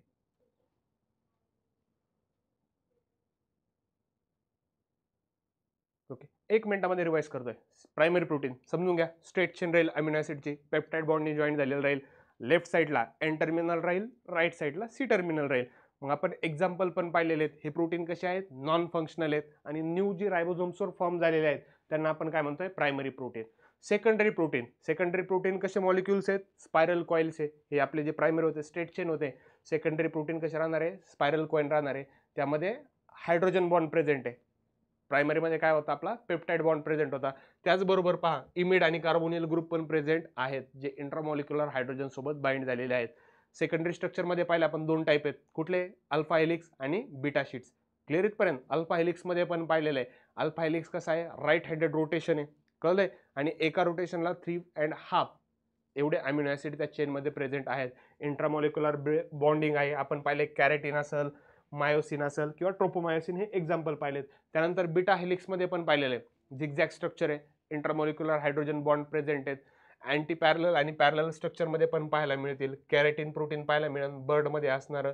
त्यानंतर सिल्क प्रोटीन पण पाहायला मिळेल फायब्रोजनमधलं, इन्सोल्युबल आहे. आणि जे अल्फा हेलिक्स जे म्हणतो आपण सेकंडरी स्ट्रक्चर, ते कसे होते, सोल्युबल होते. तर लास्टचा टर्शरी स्ट्रक्चर पण पाहिलं, हायली फोल्डेड आहे. पहा ग्लोब्युलर अपीअरन्स आले, असे गोलाकार स्ट्रक्चर दिसलेलं आहे त्याचं. सोल्युबल इन वॉटर आहे, okay. Sorry, secondary structure is insoluble in water आणि tertiary structure is soluble in water. Clear इथपर्यंत? कॉलॉइडल सोल्युशन आहे, 3 डायमेन्शनल व्ह्यू आलेला आहे, 3D म्हणतो ना आपण, 3D मूव्हीज, त्या पद्धतीने आपल्याला टर्शरी स्ट्रक्चर पाहायला मिळतात. Day to day biological activity होतात, त्यामध्ये पण कामं येतात. 5 डिफरंट टाईपचे बॉन्ड प्रेझेंट आहेत टर्शरी स्ट्रक्चरमध्ये. फर्स्ट आहे peptide bond, it is the strongest bond in to the protein. Second, hydrogen bond. Third one is a disulfide bond, and disulfide bond is the second strongest bond in protein, as well as hydrophobic bond and ionic bond present in tertiary structure. And last one, it is a quaternary structure. 2 or more polypeptide chains to form of tertiary structure, they form quaternary structure of protein. मग quaternary structure चे आपण polypeptide चे example पाहिले. Similar असेल तर lactic dehydrogenase असेल, dissimilar असेल तर हिमोग्लोबिन, इन्सुलिन सारखे आणि मोस्टली स्टेबल प्रोटीन आहेत. क्लिअर इथपर्यंत? तर मग आपण नेक्स्ट पाहूया प्रोटीन बद्दल. Last function of proteins already आपण डिस्कस केलेत. कुठले कुठले फंक्शन आहेत प्रोटीनचे? First function, formation of cell tissue for growth. जसं की आपण पहिल्यांदाच मी सांगितलं तुम्हाला, जे एक्सरसाइज करतात मुलं, एक्सरसाइज केल्यानंतर सेल ज्या ब्रेक होतात त्यामध्ये आपण पाहणार आहोत. सेल ब्रेक झाल्यानंतर ज्या नवीन सेल्स, नवीन टिश्यूज फॉर्म होतात, त्यासाठी पहा, जिममध्ये गेल्यानंतर सप्लिमेंट दिले जातात आपल्याला एका डब्यामध्ये, 5 kg 1 kg, बरोबर. आपली जशी फायनान्शियल कंडिशन असेल आपण त्यानुसार परफॉर्म करतो. तर का जिमला गेल्यानंतर आपण म्हणतो प्रोटीन पाहिजे डाएटमध्ये, त्यानंतर आपण नॉनव्हेज जास्त खातोय, एग जास्त खातोय किंवा स्टार्च जास्त खातोय, कार्बोहायड्रेट आपण काय करतोय, जास्त खातोय. कशासाठी? वेट गेन करण्यासाठी. ओके, तर आपण पाहिले formation of cells tissues for growth. त्यानंतर रिपेअर करायच्या टिश्यूजला, त्यासाठी पण काय आहेत जे प्रोटीन कामं येतील. त्यानंतर फॉर्मेशन ऑफ हार्मोन्स, जसे की आपण पाहिलेत FSH, LH, ओके, HCG यासारखे हार्मोन जर फॉर्म करायचे, तयार करायचे बॉडीमध्ये, त्यासाठी पण प्रोटीन आहेत. मसल कॉन्ट्रॅक्शनमध्ये पण प्रोटीनचा रोल पाहिला आहे. ॲक्टिन असेल, मायोसिन असेल किंवा एन्झाईम फॉर्म होतात, त्यामध्ये पण प्रोटीनचा रोल आहे. ब्लड क्लॉटिंग फॅक्टरमध्ये पण पाहिलं आहे आपण, थ्रोम्बिन असेल, त्यानंतर फायब्रिनोजेन असेल, हे प्रोटीन काम करतात. ट्रान्सपोर्टमध्ये पण पाहिलं आपण, हिमोग्लोबिन असेल, ऑक्सिजन मॉलिक्यूलला कॅरी करेल, किंवा डिफेन्स ॲक्टिव्हिटी आहेत आपल्या बॉडीच्या, त्यामध्ये पण काय आहेत, अँटीबॉडीज प्रेझेंट आहेत. And next one is a heredity material. Heredity मटेरियलमध्ये पण काय आहे, आपले न्यूक्लिओप्रोटीन आहेत. त्याचबरोबर स्टोरेजचंही काम करतील काही, मायोग्लोबिन, फेरेटिन, आणि आपल्याला सपोर्टचं पण काम देतील बॉडीला, कॉलेजन असेल, त्याचबरोबर इलॅस्टिन असेल. हे झाले फंक्शन्स ऑफ प्रोटीन, ऑलरेडी आपण डिस्कस केलेले आहेत. आता काही MCQ पाहू, यावरून येणारे किंवा येऊ शकतात असे. थोडंफार स्ट्रक्चरमध्ये, लँग्वेजमध्ये मॉडिफिकेशन होईल, बाकी काही होणार नाही. चला तर मग फर्स्ट MCQ पाहू. आतापर्यंत जे प्रोटीन आपण पाहिलेले आहेत, काय MCQ? In protein amino acid are linked together by dash dash dash bond which join the carboxyl group of the one amino acid residue to the amino acid group another. First question, fourth question sorry, protein मधील amino acids मध्ये कुठला bond present आहे? Okay, बऱ्याच जणांचं म्हणणं आहे peptide bond, peptide bond. Okay, glycosidic bond. ठीक, समजून घेऊ. पेप्टाइड बॉन्ड, सरळ सरळ क्वेश्चन होता, 2 अमिनो ॲसिड मध्ये कुठला बॉन्ड प्रेझेंट आहे? पेप्टाइड. आता आपण एस्टर बॉन्ड पण पाहणार आहोत आणि फॉस्फोडायस्टर बॉन्ड, जे न्यूक्लिक ॲसिड आहेत, एन्झाईम आहेत, त्यामध्ये पाहणार आहोत. तर क्वेश्चन 4चा आन्सर काय होतं? In protein amino acid link by peptide bond. Second question 5th नंबरचा समजून घेऊ. Which of the following are 2 type of secondary structure of proteins? आता सेकंडरी स्ट्रक्चर ऑफ प्रोटीन मध्ये कुठले 2 टाइप आपल्याला पाहायला मिळतील? ऑप्शन आहेत तुमच्या समोर, 4 पर्याय आहेत, त्यापैकी एक.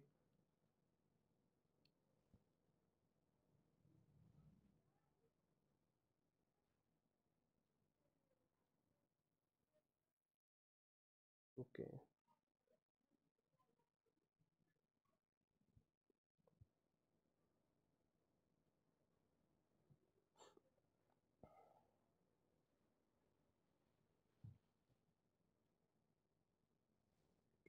इथं बीटा प्लेटेड झालं, इथं आहे alpha helix. Alpha helix and alpha pleated. Okay प्रतीक.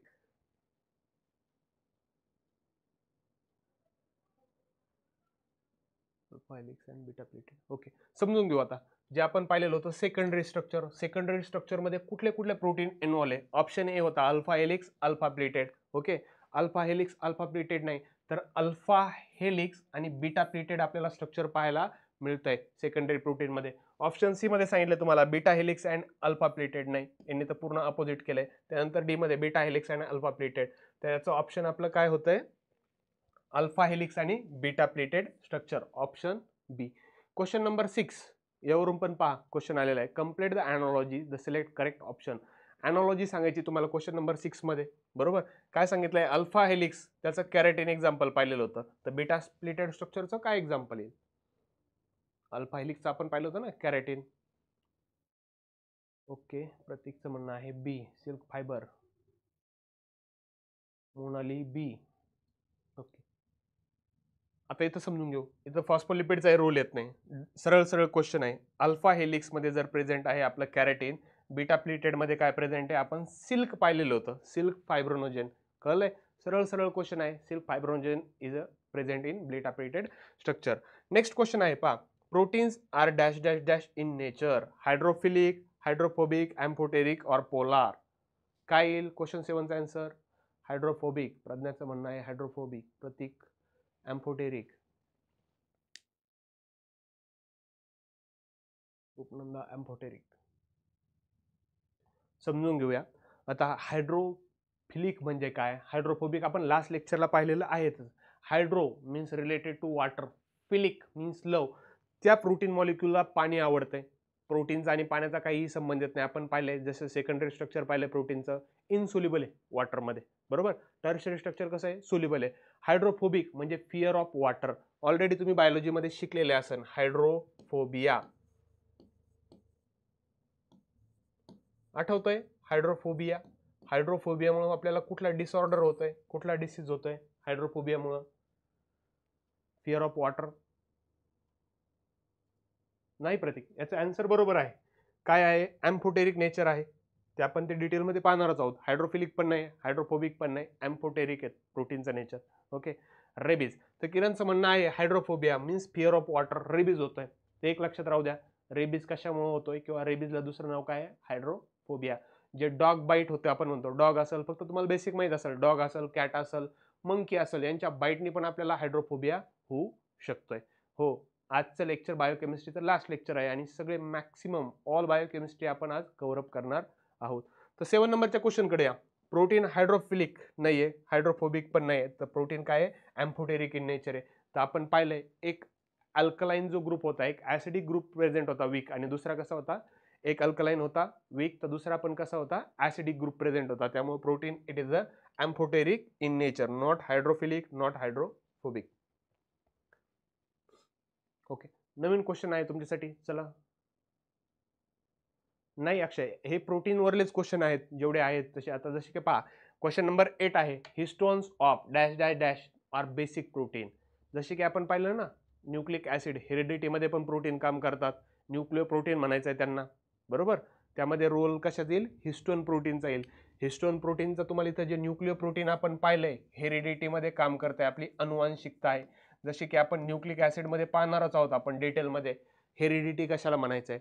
मग हिस्टोन प्रोटीन कशाचं एक्झाम्पल आहे? न्यूक्लिओ प्रोटीनचं एक्झाम्पल आहे. आणि न्यूक्लिओ प्रोटीन कुठे प्रेझेंट आहेत? आपल्या न्यूक्लिक ऍसिडमध्ये. क्रोमो प्रोटीनचे आपण एक्झाम्पल पाहिले, आठवा. Chroma means colour protein. Haemoglobin असेल, हिमोसायनिन असेल, सायटोक्रोम असेल, हे क्रोमो प्रोटीनचे एक्झाम्पल होते. फायटोप्रोटीन्स पण पाहिलेले आहेत आपण. त्यानंतर पहा इथं म्युकोप्रोटीन्स, याचा तर रोलच येत नाही हिस्टोन सोबत. मग हिस्टोन काय आहेत? आपले न्यूक्लिओ प्रोटीन आहेत. त्यानंतर 9th क्वेश्चन काय सांगितलं तुम्हाला? Histones are involve in packaging of DNA into structural unit called as. प्रोटीनच आहेत. हिस्टोनवरून थोडे ऍडिशनल विचारलेलं आहे. आपण न्यूक्लिक ऍसिडमध्ये पाहणारच आहोत. हिस्टोन काय आहे? HB. समजून घेऊ. हा नवीन क्वेश्चन असेल तुमच्यासाठी. Histone are involve packaging of DNA into the structural unit. समजून घेऊ. ज्यावेळेस हिस्टोनचे जे ऑक्टामर आहेत, असे 8 हिस्टोन एकमेकांसोबत जोडले जातील, त्यालाच काय म्हणायचं आहे? न्यूक्लिओझोम म्हणायचं आहे. नेक्स्ट लेक्चरमध्ये न्यूक्लिक ऍसिडचा क्वेश्चन तुम्हाला आधी विचारला गेलेला आहे. आता आपण न्यूक्लिओसाइड पाहणार आहे, न्यूक्लिओटाइड पाहणार आहे, क्रोमॅटिन्स पाहणार आहे, जीन्स बद्दल पण पाहणार आहोत.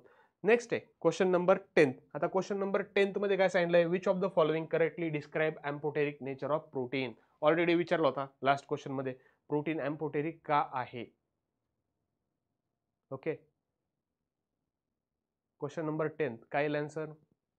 Protein acts as only acid, protein acts only bases, protein acts both acid and bases, protein show only presence of non polar amino acid. सरळ सरळ क्वेश्चन आहे. मी लास्ट क्वेश्चन मध्ये तुम्हाला काय केलंय? एक्सप्लेन केलंय. Protein can acts only amino acid, only acid प्रमाणे पण बिहेव नाही करत, ओनली बेस प्रमाणे पण नाही बिहेव करत. तर काय? Both acids and base present आहेत प्रोटीनमध्ये, मग त्यामुळे प्रोटीनचं नेचर कसं आहे, ॲम्फोटेरिक इन नेचर आहे. नेक्स्ट क्वेश्चन, प्रोटीन बद्दल अजून 2-3 क्वेश्चन पाहू आणि थांबूया आपण प्रोटीन बद्दल आणि नेक्स्ट पॉइंट आपण चालू करूया. अ ट्रायपेप्टाइड कंटेन्स, आता एखादा प्रोटीन आहे आपण त्याला ट्रायपेप्टाइड म्हणतो. सरळ सरळ आहे, विचारलाय question. Question number 11, tripeptide means काय? ओके, ट्राय मीन्स 3, डायरेक्ट आहे. Tripeptide means 3 amino acid. Tripeptide विचारलंय. त्यानंतर क्वेश्चन 12, क्वेश्चन 12 मध्ये विचारलेला आहे तुम्हाला, which of the following list likely involve stabilizing 3 dimensional folding structure of protein. 3 dimensional structure protein मध्ये कुठला रोल आहे, कशाचा? ईस्टर बॉन्ड आहे, हायड्रोजन बॉन्ड आहे, इलेक्ट्रोस्टॅटिक इंटरॅक्शन आहे किंवा हायड्रोफोबिक इंटरॅक्शन आहे. तर काय इंटरॅक्शन येईल त्यामध्ये? Ester bond. क्लिअर, सरळ सरळ आन्सर होतं ईस्टर बॉन्ड. हायड्रोजन बॉन्ड आपण पाहिलाय सेकंडरी स्ट्रक्चर मध्ये पाहायला मिळालेला होता. इलेक्ट्रोस्टॅटिक इंटरॅक्शन पण राहणार नाही, तर हायड्रोफोबिक इंटरॅक्शन पाहायला मिळणार नाही. तर कुठला बॉन्ड पाहायला मिळेल आपल्याला? ईस्टर बॉन्ड पाहायला मिळेल. आपण डिटेलमध्ये प्रोटीन बद्दल पाहिलेलं आहे इथपर्यंत. आता नेक्स्ट पॉइंट आपण घेणार आहे न्यूक्लिक ऍसिड. इम्पॉर्टंट पॉइंट आहे नेक्स्ट, बायोमॉलिक्यूल. आता आपण ऍक्च्युअल आपल्या बॉडी बद्दल जाणून घेणार आहे, पण बायोकेमिस्ट्रीच्या भाषेमध्ये. बॉडीमध्ये काय प्रेझेंट आहेत, एका सेलमध्ये काय प्रेझेंट आहेत. क्लिअर, प्रोटीनचे सिंपल MCQ यातूनच येतील, फक्त लँग्वेज थोडीफार मॉडिफाईड होऊन येईल किंवा सेम टाईपचे. जे प्रोटीन घेतलंय त्याच्या बाहेरून एकही तुम्हाला बायोमॉलिक्युल्स मधून क्वेश्चन येणार नाही. ओके, चला तर मग नेक्स्ट पॉइंट आपण चालू करू. रेडी आहात ना सगळे न्यूक्लिक ऍसिड पाहण्यासाठी? काय आहे न्यूक्लिक ऍसिड, काय आहे DNA, काय आहे RNA, डिटेलमध्ये पाहणार आहोत आपण. आणि इथून पण तुम्हाला 1-2 क्वेश्चन पाहायला मिळतील एक्झामसाठी. कुठल्याही तुमच्या कॉम्पिटेटिव्ह एक्झाम आहेत तिथून DNA बद्दल 1-2 तरी क्वेश्चन असतात. आणि सिंपल क्वेश्चन विचारतील तुम्हाला, एवढे डेप्थमध्ये पण विचारणार नाही. तर सगळे रेडी आहात न्यूक्लिक ऍसिड समजून घेण्यासाठी? कशाला म्हणायचं न्यूक्लिक ऍसिड? ओके, रेडी असेल तर चॅट बॉक्समध्ये ओके टाईप करा, आणि म्हणजे आपण पुढचं सेशन कंटिन्यू करू न्यूक्लिक ऍसिड. ओके, चला तर मग पाहून घेऊ आपण न्यूक्लिक ऍसिड. एकदम सिंपल आहे. Nucleic acid are the polymers of nucleotide. Nucleic acid कशाचे पॉलिमर आहेत? न्यूक्लिओटाइड. आता आपण पाहणार आहोत आपली सेल कशाला म्हणायचं आहे. बरोबर, लास्ट लेक्चरला मी सांगितलं तुम्हाला सेलचे 3 टाईप आहेत. बरोबर, आता ते परत आपण रिवाइज करणार आहोत. आपल्याला नेमका हायलाइट कुठला सेल करायचा आहे, आणि आपल्याला न्यूक्लिओटाइड म्हणजे काय, न्यूक्लिक ऍसिड मध्ये पहा लास्ट स्लाइडमध्ये प्रोटीन आणि न्यूक्लिक ऍसिड इंटररिलेटेड एकमेकांच्या. जसे आपण न्यूक्लिओप्रोटीन पाहिलं हिस्टोन, आता तुम्हाला इथं इन डिटेल हिस्टोन बद्दल समजून जाईल. Nucleoprotein, it is a polymer of nucleotide and made up from carbon, hydrogen, oxygen, nitrogen, phosphorus. आता इथं समजून घ्या, कार्बन आहे, हायड्रोजन आहे, ऑक्सिजन आहे, नायट्रोजन आहे आणि फॉस्फरस पण आहे. यापासून काय बनलेलं आहे आपलं nucleic acid. Nucleic acid are form by the carbon, hydrogen, oxygen, nitrogen and phosphorus. Clear इथपर्यंत? मग आपण लक्षात राहू द्या, इथपर्यंत काय पाहिलंय आपण न्यूक्लिक ऍसिड मध्ये, कार्बोहायड्रेट मध्ये, लिपिड मध्ये.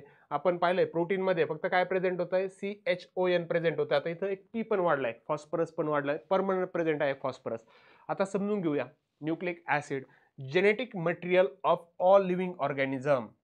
न्यूक्लिक ऍसिड मध्ये काय कॉन्स्टिट्यूएंट आहे, जेनेटिक मटेरियल. त्याचबरोबर आपण एक टर्मिनॉलॉजीज पाहू. ऑलरेडी आपण पाहिलेलं आहे हेरिडिटी बद्दल. माहिती आहे हेरिडिटी बद्दल कोणला, कशाला म्हणायचं हेरिडिटी? त्याला आपण मराठीमध्ये म्हणतोय अनुवांशिकता. समजून घेऊ आपण न्यूक्लिक ऍसिड. येस, ऑलरेडी बायोलॉजीच्या सेशन मध्ये तुम्ही पाहिलेलं असेल cell. Cell it is a structural and functional unit of life. बरोबर, मग सेल थेअरी पण सांगितली होती सेल्डेन अँड सेचवन या सायंटिस्टनी. आता आपण पाहायचंय आपल्याला न्यूक्लिक ऍसिड किंवा heredity. Heredity means what? The transfer of biological character from one generation to the next generation, from parents to offspring. Parents कडून ऑफस्प्रिंगकडे, त्यांच्या अपत्यांकडे जे बायोलॉजिकल कॅरेक्टर जातात, जे जनुकीय गुणधर्म जातात, त्यांना आपण काय म्हणतोय, हेरिडिटी म्हणतोय किंवा अनुवांशिकता म्हणतोय. आता अनुवांशिकता आपल्याला समजून घ्यायचंय. फॉर एक्झाम्पल पहा, एक इंटरेस्टिंग फॅक्ट सांगतो. एक लहान बाळाचा जन्म होतो एखाद्या फॅमिलीमध्ये, त्यावेळेस पहा घरामध्ये आजी असते. बरोबर आहे की नाही? त्या बाळाची आजी, त्या बाळाची आजी असेल किंवा पणजी असेल, ते काय करतात, बाळाला हातामध्ये घेतात, बाळाला पाहतात, बाळ कोणासारखं दिसतं म्हणतात. बरोबर आहे की नाही? मम्मी सारखं दिसतं, पप्पा सारखं दिसतं. तर आजी तसं म्हणत नाही. आजी काय म्हणते, बाळाचं नाक माझ्यासारखं आहे, रंग माझ्यासारखा आहे, माझ्यासारखं दिसतं. आता ते कसं ओळखलं आजीना, ते आपण इथं समजून घेणार आहोत. कसं बाळाला ओळखायचं आहे, मग आजीना असे कुठले गुणधर्म पाहिलेत का जे सांगितलेत आजीना, बाळ ह्या पद्धतीने दिसतंय. मग त्यालाच आपण काय म्हणतोय, हेरिडिटी. किंवा एक बेसिकली तुम्ही नोटीस केलेलं असेल, आपले जे हेअर्स असतील, आपल्या बॉडीचा कलर असेल, आपली हाईट असेल, किंवा आपण दिसतो कसं, एक तर आपण पप्पासारखं दिसत असेल कलरने, किंवा मम्मीसारखं दिसत असेल, बरोबर. आपले हेअर्स एक तर पप्पासारखे असतील किंवा मम्मीसारखे असतील. हेच पाहिजे आपल्याला न्यूक्लिक ॲसिडमध्ये, हेरिडिटी या चॅप्टरमध्ये, बरोबर. म्हणजेच काय, त्यांच्यामधील असे काही गुणधर्म आपल्यामध्ये आलेले आहेत. तर मग ते गुणधर्म कशाच्या फॉर्ममध्ये येतात, तर जीन्सच्या फॉर्ममध्ये येतात, बरोबर. मग ते जीन्स पण पाहिजेत आपल्याला, कुठं प्रेझेंट आहेत, डिटेलमध्ये पाहणार आहोत. आता एक समजून घेऊ आपण, जीन्स कशाला म्हणायचं आहे. फॉर एक्झाम्पल पहा, आपली बॉडी कशापासून बनलेली आहे, एका सेल्स पासून बनलेली आहे. सेलमध्ये पण काय प्रेझेंट आहे, आपला हा न्यूक्लियस प्रेझेंट आहे. क्लिअर इथपर्यंत, न्यूक्लियस अँड सेल. आपण कशापासून बनलेलं आहे, सेल्स पासून. ग्रुप ऑफ सेल्स एकत्र आलाय, त्यापासून आपण बनलेलो आहे, त्यापासून टिश्यूज तयार झाले आहेत. क्लिअर इथपर्यंत. आता ह्या न्यूक्लियसमध्ये काय प्रेझेंट आहेत, आपले 23 पेअर्स ऑफ क्रोमोझोम प्रेझेंट आहे. इथून पण बायोलॉजीला क्वेश्चन येईल, एका सेलमध्ये न्यूक्लियसमध्ये किती क्रोमोझोम प्रेझेंट आहेत. किंवा ऑलरेडी तुम्ही शिकलेले आहात, क्रोमोझोम कशाला म्हणायचं आहे, किंवा क्रोमोझोम मध्ये असं काय आहे का जे आपल्याला इतरांपेक्षा वेगळं बनवतंय. ओके, तर आता समजून घेऊ. एक सेल आहे आपल्या इच अँड, मागच्या लेक्चरला पण मी सांगितलेलं आहे तुम्हाला, एक इंटरेस्टिंग सिरियल आहे आपल्याकडे CID नावाची, बरोबर. त्यामध्ये एक कॅरेक्टर आहे डॉक्टर साळुंके नावाचं, ज्या ठिकाणी चोरी होईल, मर्डर होईल किंवा काही क्राईम होतो, डॉक्टर साळुंके पोहोचतात आणि त्यांच्या जे भिंग म्हणतो आपण, त्यातून काहीतरी पाहत बसतात. मग ते काय पाहतात, एक तर आपला हेअर सॅम्पल पाहतील, बरोबर, किंवा काय पाहतात, आपले ब्लड सॅम्पल पाहतील, किंवा स्किनचा सॅम्पल पाहतील. का, तर क्रोमोझोम नंबर समजून घेण्यासाठी.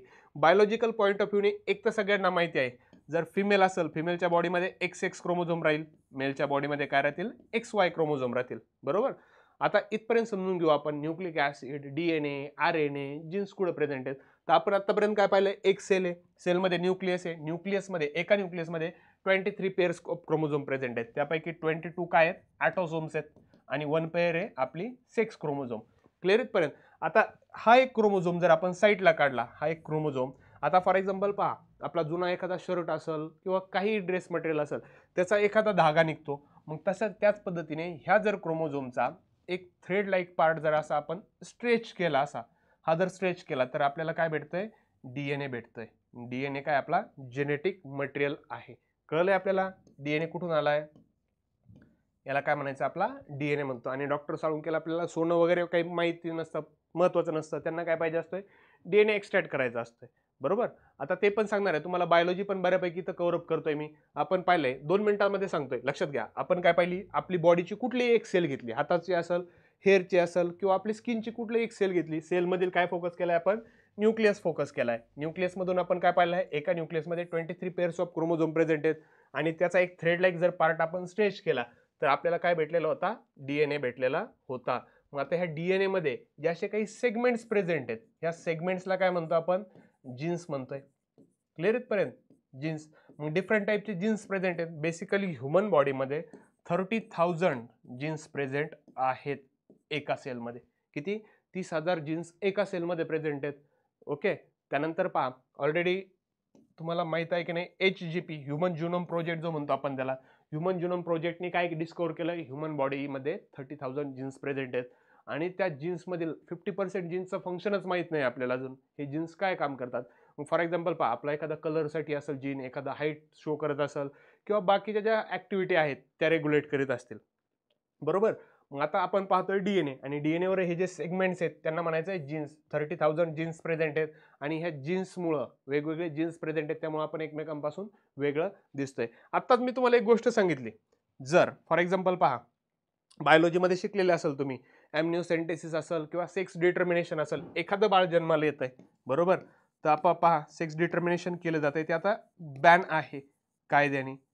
सेक्स डिटर्मिनेशन मध्ये काय केलं जातंय, फॉर एक्झाम्पल 3 महिन्याचं झाल्यानंतर बाळाचं जेंडर डिटेक्ट केलं जातंय, जन्माला येणारा बाळ मुलगा होईल की मुलगी होईल ते पण चेक केलं जात आहे. आता मी सांगितलं तुम्हाला, जर फिमेल असेल तर त्यामध्ये कुठले क्रोमोझोम आहेत, फिमेलमध्ये XY, आणि मेलमध्ये आहेत XX. ज्यावेळेस बायोलॉजीमध्ये तुम्ही रिप्रोडक्टिव्ह पार्टमध्ये ऑलरेडी पाहिलेलं आहे, फर्टिलायझेशन होत आहे. फर्टिलायझेशन मध्ये पाहिलंय,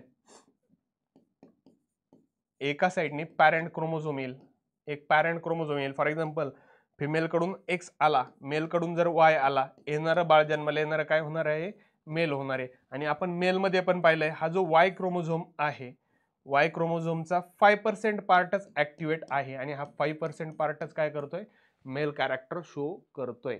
समजलंय? 5% पार्ट काय करतोय, मेल कॅरेक्टर शो करतोय. आणि as compare to other chromosome, Y chromosome it is a smallest chromosome. Y chromosome कसा आहे, स्मॉलेस्ट आहे, छोटा क्रोमोझोम आहे आणि 5%च पार्ट काय आहे, ऍक्टिव्ह आहे.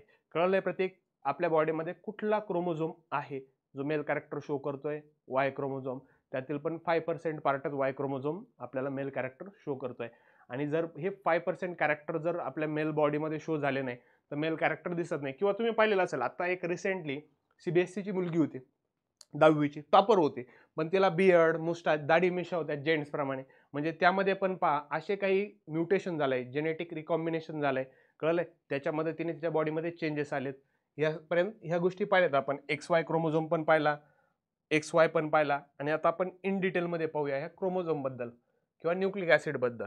आता हेरिडिटी कळलं असेल तुम्हाला, अनुवांशिकता कशाला म्हणायचंय. ओके, प्रत्येक ॲम्निओसेंटेसिस तेच सांगत होतं मी तुम्हाला, जेंडर डिटेक्ट केलं जातं.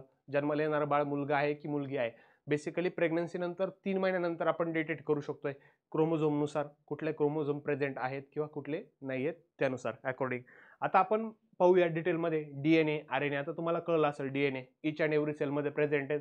सेलमधल्या न्यूक्लियसमध्ये, न्यूक्लियसमधल्या क्रोमोझोममध्ये. क्रोमोझोम जर स्टेज केला आपल्याला डीएनए भेटला होता आणि त्या डीएनए मध्ये पण काय होते, जीन्स होते. क्लिअर इथपर्यंत? आता समजून घेऊ आपण डीएनए कशाला म्हणायचं आहे. न्यूक्लिक ऍसिडचे दोन मोस्ट इम्पॉर्टंट टाईप आहेत. एक झालाय डीएनए आणि दुसरा झालाय आरएनए. डीएनए म्हणजे ऑलरेडी माहित असेल तुम्हाला, डिऑक्झिरायबोन्यूक्लिक ऍसिड. आरएनए म्हणजे ribonucleic acid. And DNA and RNA are discovered by Friedrich Miescher. इथून क्वेश्चन येऊ शकतो, डीएनए आरएनए ची डिस्कवरी कोणी केली? फ्रेडरिक मिक्सचरने केली. समजून घ्या. इंटरेस्टिंग पॉईंट आहे, डीएनए आरएनए ची डिस्कवरी ज्यावेळेस फ्रेडरिक मिक्सचर चालू होते. फ्रेडरिक मिक्सचर एक सायंटिस्ट होते 1969ला. त्यावेळेस त्यांनी काय केलं, हॉस्पिटलमध्ये गेले. त्यांनी WBC वर वर्क केलेलं होतं. ऑलरेडी तुम्हाला माहित असेल WBC, white blood cell. WBC वर काम चालू होतं. ज्यावेळेस आपल्याला एखादी इंजुरी होते, जखम होते, इंजुरी झाल्यानंतर पहा त्या ठिकाणी बँडेजेस लावले जातात, त्या ठिकाणी पू तयार होते. मग त्या पू मधून त्यांनी काय केलं, WBCचा स्टडी करत होते. त्यावेळेस त्यांना न्यूक्लिन नावाचं एक कंटेंट सापडलंय. त्यालाच त्यांनी पुढे काय नाव दिलंय, न्यूक्लिक ऍसिड नाव दिलंय. आता इथपर्यंत क्वेश्चन येऊ शकतोय तुम्हाला, डीएनए आरएनए कोणी डिस्कवर केले, तर फ्रेडरिक मिक्सचर या सायंटिस्टने डिस्कवर केले. Nucleic acid was propose by Altmann. Nucleic acid कोणी प्रपोज केलंय, अल्टमन नावाच्या सायंटिस्टने तयार केलंय. आता आपण न्यूक्लिओसाइड पण पाहू, न्यूक्लिओटाइड पण पाहू. न्यूक्लिओसाइड कशाला म्हणायचंय आणि न्यूक्लिओटाइड कशाला म्हणायचंय. Nucleotides are macromolecule made up of polymeric unit. आता न्यूक्लिओटाइड काय आहेत, मॅक्रोमॉलिक्यूल आहेत, वेगवेगळ्या पॉलिमरिक युनिट पासून बनलेले आहेत. आणि न्यूक्लिओसाइड समजून घ्या, शुगर मॉलिक्यूल आहेत. नायट्रोजन बेस ज्यावेळेस टुगेदर बॉन्ड होतील, बाइंड होतील, त्यापासून न्यूक्लिओसाइड्स पण बनलेलं आहे. आता समजून घेऊ न्यूक्लिओटाइड इन डिटेलमध्ये.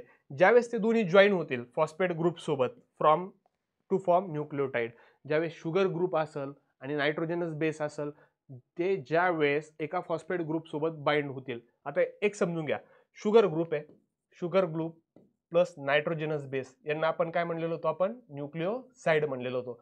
आता हा शुगर ग्रुप आहे, नायट्रोजनस बेस आहे, यासोबत ज्यावेळेस फॉस्फेट ग्रुप बाइंड होतो त्याला आपण न्यूक्लिओटाइड म्हणतोय. कळलंय? न्यूक्लिओटाइड, न्यूक्लिओसाइड सिंपल आहे, फक्त एक शुगर मॉलिक्यूल आहे, नायट्रोजनस बेस आहे, एकमेकांसोबत जोडला गेला, न्यूक्लिओसाइड तयार झालाय. आणि हा जो न्यूक्लिओसाइड तयार झालेला आहे, शुगर नायट्रोजन बेस, त्यासोबत फॉस्फेट ग्रुप ज्यावेळेस जोडला जाईल त्यावेळेस न्यूक्लिओटाइड बनत. क्लिअर? हेरिडिटी बद्दल पण समजलंय, transfer of biological character from one generation to the next generation. चला तर मग अजून डिटेलमध्ये पाहूया न्यूक्लिक ऍसिड. आता फॉस्फरिक ऍसिड काय काय असते, काय काय कंटेंट आहेत फॉस्फरिक ऍसिडमध्ये ते पण पाहून घेऊया. जसे की H3PO4 असेल, त्याबरोबर रिएक्टिव्ह ग्रुप असतील OH चे, ते पण प्रेझेंट आहेत फॉस्फरिक ग्रुपमध्ये. त्यापैकी हे जे दोन ग्रुप आहेत ते बॅकबोन म्हणतो आपण त्याचा, फॉस्फोडायस्टर लिंकेज. लास्ट क्वेश्चनमध्ये तुम्हाला क्वेश्चन आलेला होता, फॉस्फोडायस्टर लिंकेज. फॉस्फोडायस्टर लिंकेज कशामध्ये प्रेझेंट आहे, तर आपल्या न्यूक्लिक ऍसिडमध्ये प्रेझेंट आहे. त्यामध्ये पण कुठल्या, फॉस्फरिक ऍसिडमध्ये. त्यानंतर पेंटोज शुगर प्रेझेंट आहे. न्यूक्लिक ऍसिडचे दोन टाईप पाहिले आपण, डीएनए असेल, आरएनए असेल, बरोबर. हा प्रतीक जे आपण क्वेश्चन विचारलाय, फ्रेडरिक मिक्सचरने काय केलंय, डीएनएची डिस्कवरी केली. त्यानंतर वॉटसन आणि क्रिक यांनी काय केलंय, डबल हेलिक्स जे स्ट्रक्चर आहे डीएनएचं ते डिस्कवर केलंय, ते पण आपण पाहणार आहोत. आता समजून घ्या, न्यूक्लिक ऍसिडचे दोन टाईप पाहिले आपण. First one is a DNA, second one is a RNA. What is DNA? Deoxyribonucleic acid. And RNA, ribonucleic acid. दोन्हीमध्ये पेंटोज शुगर प्रेझेंट आहे. आता पेंटोज शुगर मीन्स काय, 5 कार्बनची ॲटमची शुगर प्रेझेंट आहे, बरोबर. आता समजून घेऊ, deoxyribose sugar present in DNA and ribose sugar in RNA. कळलंय, डीएनए मध्ये डिऑक्झिरायबोज शुगर आहे, आरएनए मध्ये रायबोज शुगर आहे. त्यानंतर नायट्रोजन बेसेस समजून घेऊ. नायट्रोजन बेसेस कशा असे, हेट्रोसायक्लिक कंपाऊंड राहील, त्यामध्ये नायट्रोजन पण प्रेझेंट राहील. आता नायट्रोजन बेसिस मधून तुम्हाला 2 क्वेश्चन येतील, प्युरिन आणि पिरिमिडिन. ते एक पाहून घेऊ आपण, प्युरिन कशाला म्हणायचं आहे, पिरिमिडिन कशाला म्हणायचं आहे. नायट्रोजिनस बेसेस, प्युरिन आणि पिरिमिडिन. समजून घ्या. आता नायट्रोजनस बेसेस मध्ये नायट्रोजनस बेसेसचे 2 टाईप आहेत, प्युरिन आणि पिरिमिडिन. प्युरिन फक्त नावच आपल्याला वाचताना वाटतंय प्युरिन नाव छोटं आहे, पण प्युरिनचं काम ॲज कम्पेअर टू पिरिमिडिन जास्त आहे, हेवी आहे. आता नायट्रोजनस बेसिस लक्षात ठेवायचं, आपण पाहिलंय डीएनए, त्याचबरोबर पाहिलंय आरएनए, बरोबर. आता एक लक्षात घ्या, नायट्रोजनस बेसिस प्युरिन आणि पिरिमिडिन, एजी कट एवढंच लक्षात ठेवायचंय. ए कुठले कुठले नायट्रोजनस बेस प्रेझेंट आहे, ए मीन्स प्युरिन म्हणतो आपण त्याला, एजीला काय म्हणायचंय, प्युरिन म्हणायचंय. ॲडेनोसाइन असेल, गुआनिन असेल, हे झाले प्युरिन. सीयूटी काय म्हणतोय आपण त्याला, कट म्हणतोय, बरोबर. ॲडेनिन आणि गुआनिन त्याला काय म्हणतोय आपण, एजी म्हणतोय. सी म्हणजे काय, सायटोसिन, यू म्हणजे युरॅसिल आणि टी म्हणजे थायमिन. आपले कळलंय. एजी काय आहेत आपले, ॲडेनिन आणि गुआनिन जे प्युरिन्स आहेत, आणि सीयूटी काय आहेत, कट आहेत.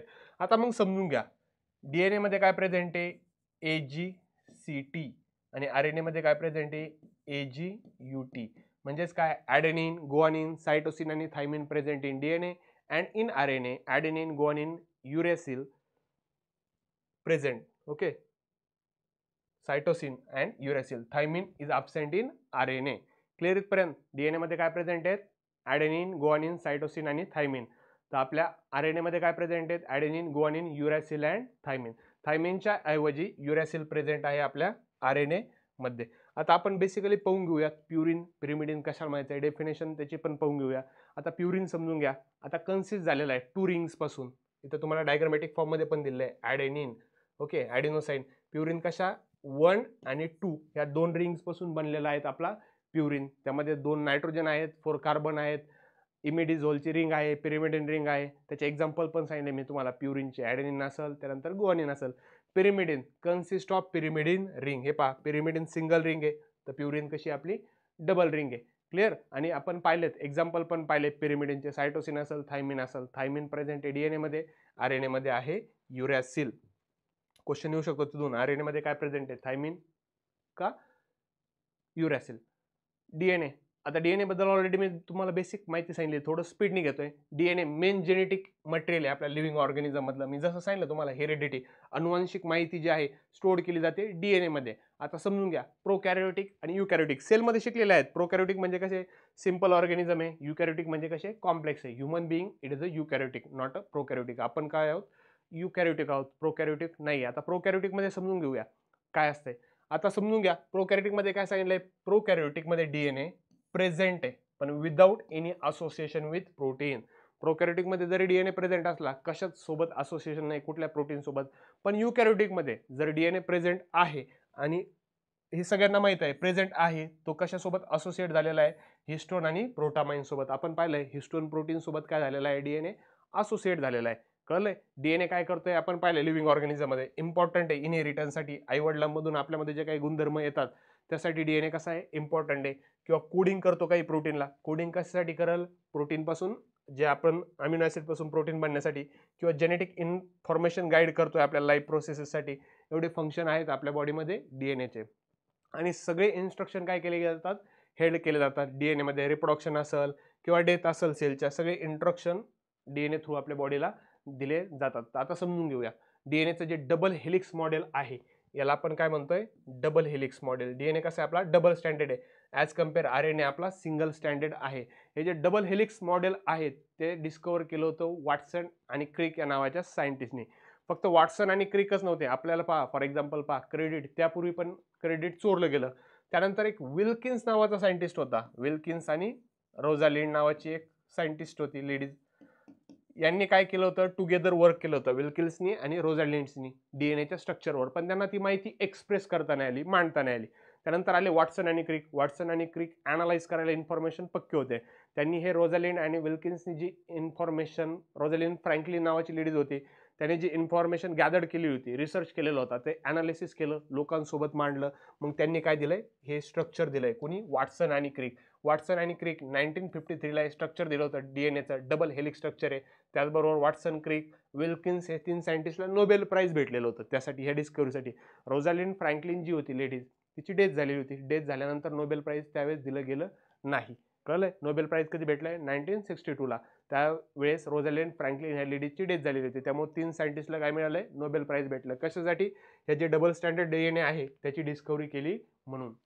आता डीएनए मध्ये पेंटोज शुगर आहे, आपण पाहिले. त्याबरोबर नायट्रोजन बेसेस पण आहेत, ॲडेनिन, थायमिन, गुआनिन, सायटोसिन पण प्रेझेंट आहेत. अकॉर्डिंग पाहिलं आपण डीएनए मध्ये कशा आहेत? 2 पॉलिन्यूक्लियोटाइडच्या काय आहेत? चेन प्रेझेंट आहेत. आणि ह्या दोन्ही पॉलिन्यूक्लियोटाइड चेन कम्प्लिमेंटरी आहेत आणि अँटी पॅरलल आहेत एकमेकांसोबत. किंवा जे दोन्ही स्टँड आहेत डीएनएचे फॉस्फोडायस्टर बॉन्डनी एकमेकांसोबत अपोजिट आहेत. किंवा आता हे जे फॉस्फोडायस्टर बॉन्ड आहेत, आता पहा फॉर एक्झाम्पल ही एक सेगमेंट आहे. इथं जर 5 प्राइम एंड असेल तर या ठिकाणी 3 प्राइम एंड असेल तर या ठिकाणी 5 प्राइम एंड येईल. आणि या ठिकाणी 5 प्राइम एंड असेल तर या समोर 3 प्राइम एंड येईल. म्हणजेच कसे? अँटी पॅरलल आहेत, एकमेकांसोबत जोडले गेलेले आहेत. कशाने? हायड्रोजन बॉन्डनी. हे जे दोन आपले नायट्रोजन बेसेस आहेत ते बॉन्ड झालेले आहेत, जोडले गेलेले आहेत. कशाने? Hydrogen bond. इथून क्वेश्चन येईल तुम्हाला, डीएनए मध्ये फॉस्फोडायस्टर बॉन्ड पण प्रेझेंट आहेत का? हे स्टँड एकमेकांसोबत जोडले जावा. त्याचबरोबर जे नायट्रोजनस बेसेस प्रेझेंट आहेत ते कशाने जोडले गेलेले आहेत? हायड्रोजन बॉन्डनी जोडले गेलेले आहेत. क्लिअर? ॲडेनिन समजून घेऊ. ओके, ॲडेनिन समजून घेऊ. आता ॲडेनिन कशाला म्हणायचं? Adenine bind with thymine with 2 hydrogen bond. आता एला काय म्हणतो आपण? ॲडेनिन. ॲडेनिन बाइंड होते ऑलवेज थायमिन सोबत with 2 hydrogen bond. And guanine और cytosine bind with cytosine with triple hydrogen bond.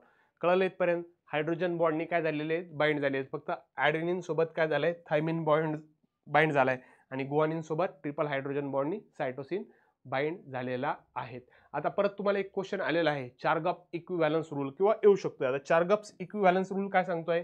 In double standard DNA, ह्या डबल स्टँडर्ड डीएनए मध्ये अमाऊंट आहे प्युरिन आणि पिरिमिडिन न्यूक्लियोटाइडचं इक्वल आहे. जेवढे प्युरिन राहतील तेवढेच काय राहतील? पिरिमिडिन राहतील. क्लिअर इथपर्यंत? काय पाहिलं आपण आता यामध्ये? पाहिलंय डीएनए डबल हेलिक्स स्ट्रक्चर आहे. वॉटसन, क्रिक, विल्किन्स यांनी डिस्कव्हर केलं, त्याबद्दल नोबेल प्राइज भेटलंय. नायट्रोजनस प्रेझेंट आहे ATGC. त्याबरोबर आरएनए मध्ये आहे यू. आपण बेसिकली डीएनएचा पाहतोय त्यामुळे आपल्याला काय पाहतंय? ATGC. ॲडेनिन, थायमिन, गुआनिन आणि सायटोसिन. पॉलिन्यूक्लियोटाइड चेन आहे, अँटी पॅरलल आहेत. त्याचबरोबर आपण पाहिलं फॉस्फोडायस्टर बॉन्ड पण प्रेझेंट आहेत. हायड्रोजन बॉन्डने काय केलेत? हे न्यूक्लिक ऍसिड जॉईन केले आहेत. अँटी पॅरलल आहेत, 3 prime to 5 prime, 5 prime to 3 prime. Hydrogen बॉन्डने काय केलेत? बाइंड केलेले आहेत. आणि त्यानंतर पाहिलं आपण adenine always bind with thymine with double hydrogen bond. And guanine और cytosine bind with each other with triple hydrogen bond. आणि चार्गप्स रूल्स मध्ये पाहिलंय प्युरिनची जेवढी अमाऊंट असेल तेवढीच काय राहील? पिरिमिडिनचे राहील. त्यावरून पण आपण क्वेश्चन पाहणार आहोत. आता बेसिकली तुमच्या समोर एक स्ट्रक्चर दाखवलेला आहे डीएनएचा. फॉर एक्झाम्पल पहा, जे डीएनए मी सांगत होतो तुम्हाला नायट्रोजनस बेसिस आहे. फॉर एक्झाम्पल पहा, इथं सांगितलं तुम्हाला guanine always bind with cytosine. Cytosine सोबतच बाइंड होईल. आणि जर सायटोसिन सोबत बाइंड नाही झाला गुआनिन, आपण त्याला काय म्हणतोय? म्युटेशन म्हणतोय. Sudden change in genetic material. कळलंय? म्युटेशन बायोलॉजीमध्ये शिकले असेल. जेनेटिक मटेरियलमध्ये सडन चेंज झालाय, त्याला म्युटेशन म्हणतोय आपण. आता guanine always bind with cytosine, adenine always bind with thymine with double hydrogen bond. या पद्धतीने बॉन्डिंग होईल. त्यानंतर इथं पहा, थायमिन आणि जे ॲडेनिन आहे त्यांच्यामध्ये कुठला बॉन्ड प्रेझेंट आहे? हायड्रोजन बॉन्ड प्रेझेंट आहे. एक फॉस्फेट ग्रुप पण प्रेझेंट आहे, पेंटोज शुगर पण प्रेझेंट आहे, हे पण पाहिलं आपण. आणि नायट्रोजन ग्रुप पण प्रेझेंट आहे डीएनए मध्ये. त्यानंतर एक क्वेश्चन येईल पहा, हे जे डबल हेलिक्स स्ट्रक्चर आहे त्यामधील ज्या 2 बेस पेअर आहे त्यामध्ये डिस्टन्स आहे 3.4 नॅनोमीटर.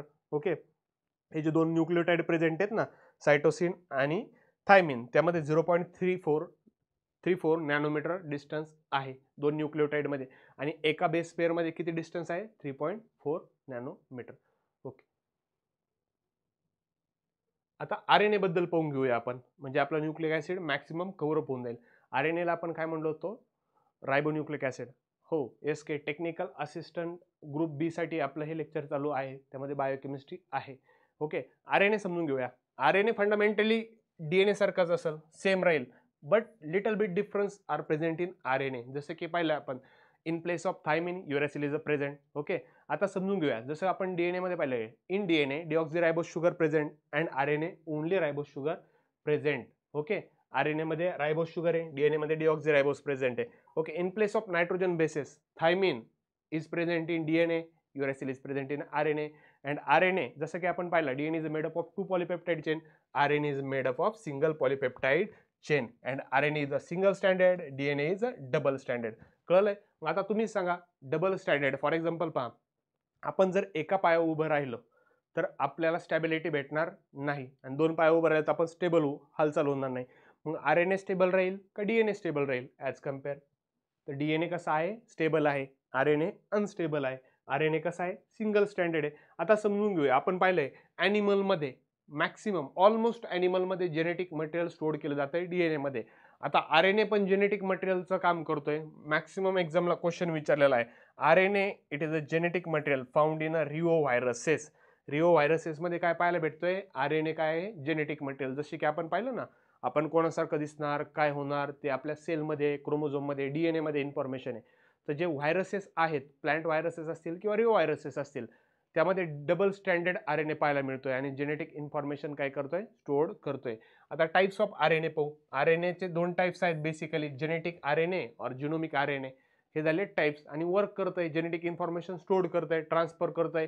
जसं डीएनए करत होता ना, एका जनरेशन कडून नेक्स्ट जनरेशनकडे, तशा काही रिओ व्हायरसेस असेल, टोबॅको मोझॅइक व्हायरस असेल टीएमव्ही, त्यामध्ये आरएनए जेनेटिक इन्फॉर्मेशन स्टोअर करण्याचं काम करेल. आता नॉन जेनेटिक, हे झाले जेनेटिक आरएनए किंवा जिनोमिक आरएनए. नॉन जेनेटिक आरएनएचे बेसिकली 3 टाईप पाहायला मिळतात, आरआरएनए, टीआरएनए आणि एमआरएनए. आता ते पाहणार आहोत आपण, आरआरएनए, टीआरएनए आणि एमआरएनए.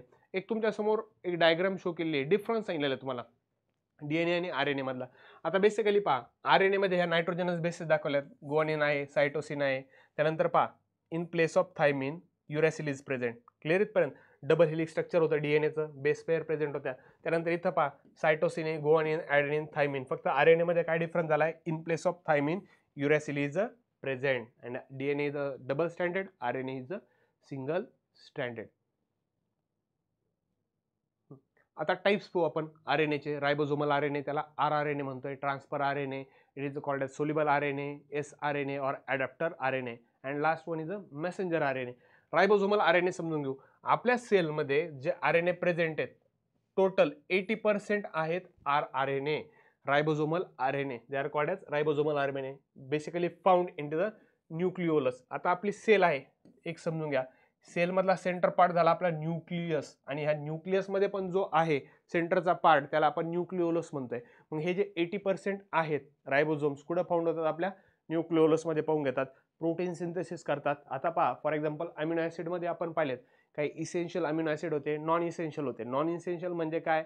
आपल्या बॉडीमध्ये तयार होतील. इसेन्शियल म्हणजे आपल्या बॉडीमध्ये तयार होत नाही, आपण फूडमधून काय करतोय? त्यांना इनटेक करण्याचं काम करतोय. 80% आरआरएनए आपल्या प्रेझेंट आहे रायबोझोम मध्ये. क्लिअर इथपर्यंत? आता इथं समजून घ्या, all time of protein synthesis rRNA provide attachment site of tRNA. बायोलॉजीमध्ये तुम्ही शिकलेले असाल प्रोटीन सिंथेसिस कसं केलं गेलंय, प्रोटीन मेटाबॉलिझम कसं करायचं ते आपण आज पाहणारच आहोत. प्रोटीन सिंथेसिस, प्रोटीन तयार करण्याची प्रोसेस पहा. आपल्या सेलमध्ये एक सेल आहे, सेलमध्ये न्यूक्लियस आहे, न्यूक्लियसच्या आज आपण पाहिलेत एंडोप्लाझ्मिक रेटिक्युलम आहे, ईआर म्हणतो. बायोलॉजीमध्ये सेल या चॅप्टरमध्ये शिकलेले आहात. आता एंडोप्लाझ्मिक रेटिक्युलमवर काय प्रेझेंट आहेत? जे आपले रफ एंडोप्लाझ्मिक रेटिक्युलम प्रेझेंट आहेत, त्या ठिकाणी आरआरएनए प्रेझेंट आहे, रायबोझोमल आरएनए. मग आपल्या बॉडीमध्ये प्रोटीन तयार करायचं आहे. प्रोटीन तयार करायच्या वेळेस हा आरआरएनए काय करणार आहे? टीआरएनए ला सिंथेसिस करण्यासाठी, किंवा जो एमआरएनए मेसेंजर आरएनए मधून मेसेज येणार आहे प्रोटीन तयार करण्याच्या अकॉर्डिंग, त्यावेळेस त्यांना काय करणार आहे? हेल्प करणार आहे. कशासाठी? रायबोझोम्स जे अमिनो ऍसिड प्रेझेंट आहेत ते गिव्ह अप करण्यासाठी. हे झालंय आरआरएनए. त्यानंतर टीआरएनए समजून घेऊया. ट्रान्सफर आरएनए म्हणतोय त्याला, टीआरएनए किंवा सोल्युबल आरएनए. याचं कंटेंट समजून घेऊया. 10 to 15% आरएनए प्रेझेंट आहे, बरोबर. सिंथेसाइज केला जातोय न्यूक्लियस मध्ये बाय डीएनए. टीआरएनए कुठं सिंथेसिस होईल? न्यूक्लियस मध्ये, डीएनए मध्ये. आणि लास्ट वन आहे मेसेंजर आरएनए. याचं फक्त पर्सेंटेज लक्षात घ्या. मेसेंजर आरएनए 1 to 5% प्रेझेंट आहे इच अँड एव्हरी सेल मध्ये, प्रोड्यूस होतोय डीएनए मध्ये, न्यूक्लियस मध्ये, and it is also known as transcription. For example बायोलॉजीमध्ये तुम्ही एक फॅक्ट शिकलेले असतील, ते शॉर्ट मध्ये सांगतोय, ते समजून घ्या. आरएनएचे रोल काय काय आहेत आणि का आरएनएचा स्टडी करायचा आहे. ओके, आता RNA चे आपण 3 टाईप पाहिले रायबोझोमल RNA चे. RRNA असेल, mRNA असेल, त्यानंतर tRNA असेल.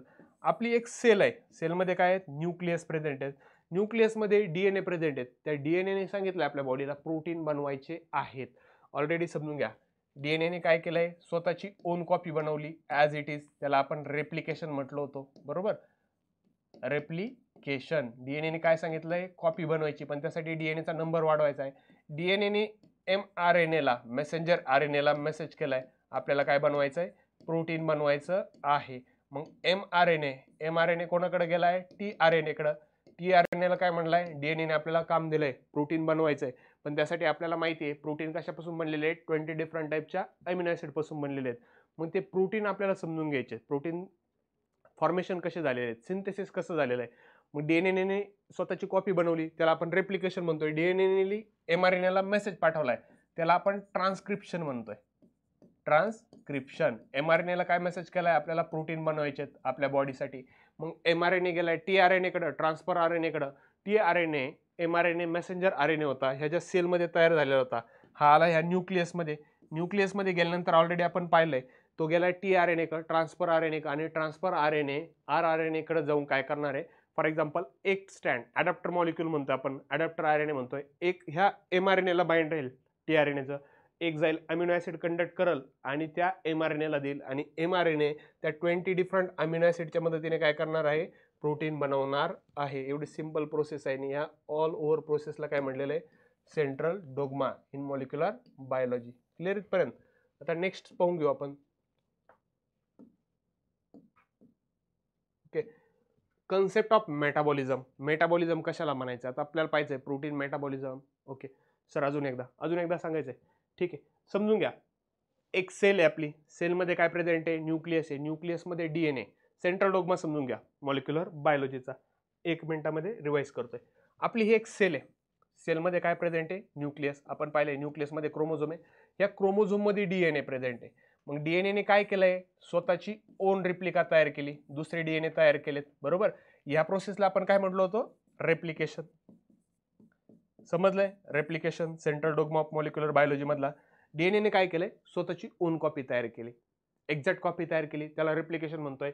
मग यांनी mRNA ला मेसेज पाठवलाय, मेसेंजर RNA ना, आपल्याला काय बनवायचंय, प्रोटीन बनवायचंय. ह्या प्रोसेसला काय म्हणायचंय, ट्रान्सक्रिप्शन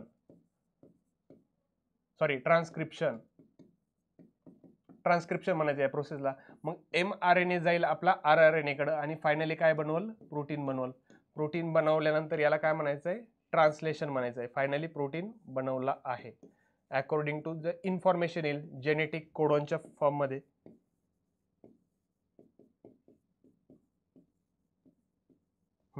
समजून घ्या परत. डीएनएने काय केलंय, mRNA ला मेसेज केला, प्रोटीन बनवायचं, याला ट्रान्सक्रिप्शन म्हणलो होतो आपण, बरोबर. मी चुकून ट्रान्सलेशन बोललो गेलो. ओके, आता ट्रान्सक्रिप्शन करायचंय. डीएनएने जेनेटिक कोडॉनच्या फॉर्म मध्ये मेसेज पाठवलाय. फॉर एक्झाम्पल काय मेसेज पाठवला, UUU. कळलंय, एक ट्रिपल कोडॉन आलाय. मग त्याला काय समजलंय, आपल्याला एक फिनाइल ॲलेनिन पाहिजे. हे mRNA सांगितलं. मग mRNA काय केलंय, with the help of tRNA ची मदत घेऊन काय केलंय ते समजून घ्या. tRNA ची मदत घेतली. tRNAचं नावच आहे अडॅप्टर मॉलिक्यूल. मग हा tRNA जो न्यूली फॉर्म mRNA आलेला होता, मेसेंजर RNA, एक tRNA काय झालाय, स्मॉल युनिट इथं बाइंड झालंय, एक लार्ज युनिट इथं बाइंड झालंय. एका युनिटने ती इन्फॉर्मेशन सेन्स केली. काय कोड आलाय, जेनेटिक कोड UUU, फिनाइल ॲलेनिन पाहिजे. मग हा tRNA गेलाय RRNA कडे, रायबोझोमल RNA कडे. रायबोझोमल RNA काय प्रोव्हाइड केलंय, त्यांना अमिनो ऍसिड प्रोव्हाइड केले. मग ते अमिनो ऍसिड घेऊन mRNA काढले, आणि mRNA त्या आलेल्या अमिनो ऍसिडच्या मदतीने काय बनवले, प्रोटीन बनवले. आणि ह्या प्रोसेसला काय म्हणायचंय, central dogma of molecular biology.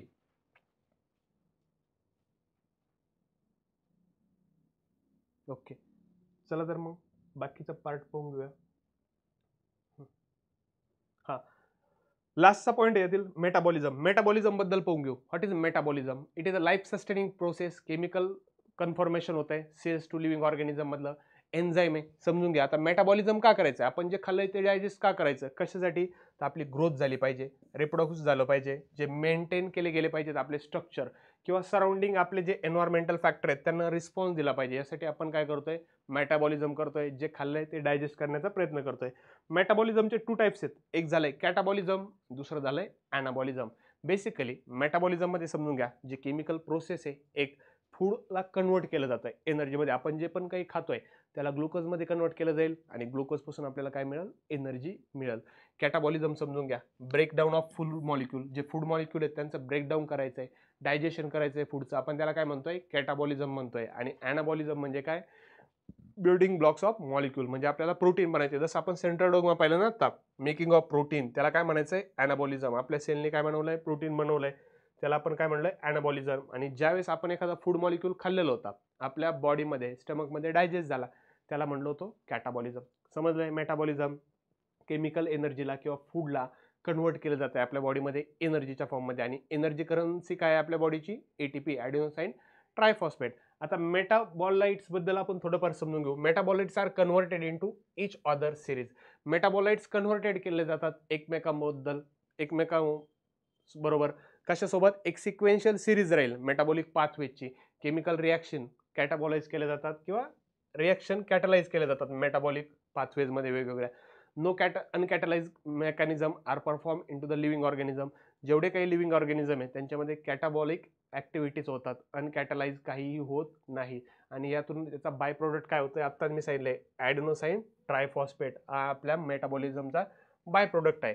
आता काही क्वेश्चन आहेत न्यूक्लिक ॲसिडवरील, काही संभाव्य क्वेश्चन आहेत, ॲज इट इज क्वेश्चन तुम्हाला येऊ शकतात. आता तुम्ही सांगा, nucleotide contains with dash dash dash. Nucleotide contains, न्यूक्लिओटाइडमध्ये काय काय कंटेंट आहेत, ऑप्शन तुमच्या समोर आहेत. चला तर मग पटपट पटपट आन्सर द्या. न्यूक्लिओटाइड कशापासून बनलेला आहे, क्वेश्चन फर्स्ट.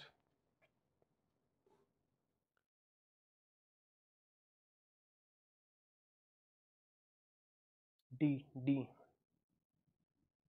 ओके, समजलं तर मग सगळ्यांना समजून घ्या. न्यूक्लिओटाइड, आणि जर इथं विचारलं असतं न्यूक्लिओसाइड, न्यूक्लिओसाइड, न्यूक्लिओसाइड कशापासून बनलेलं आहे, न्यूक्लिओटाइड कशापासून बनलेलं आहे, न्यूक्लिओसाइड जर विचारलं असतं तर आपण काय म्हणलो असतो, शुगर प्लस नायट्रोजनस ग्रुप न्यूक्लिओसाइड. न्यूक्लिओटाइड म्हणजे काय, sugar, nitrogenous group plus phosphate, याला आपण काय म्हणतोय, न्यूक्लिओटाइड म्हणतोय. आणि जर न्यूक्लिओसाइड जर विचारलं असतं तर काय आलं असतं आपलं, शुगर प्लस नायट्रोजन बेस.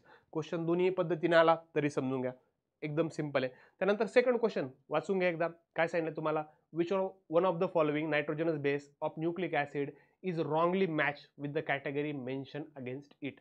खालीलपैकी दिल्यापैकी असा कुठला नायट्रोजन बेस आहे जो कॅटेगरी सोबत मेन्शन केला आहे रॉंगली, करेक्टली नाही तर रॉंगली.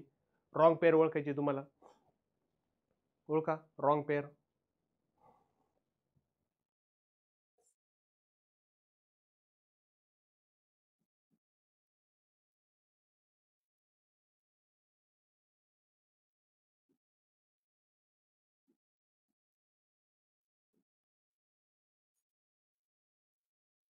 फक्त एकच लक्षात ठेवायचं तुम्हाला, एजी कट, बरोबर.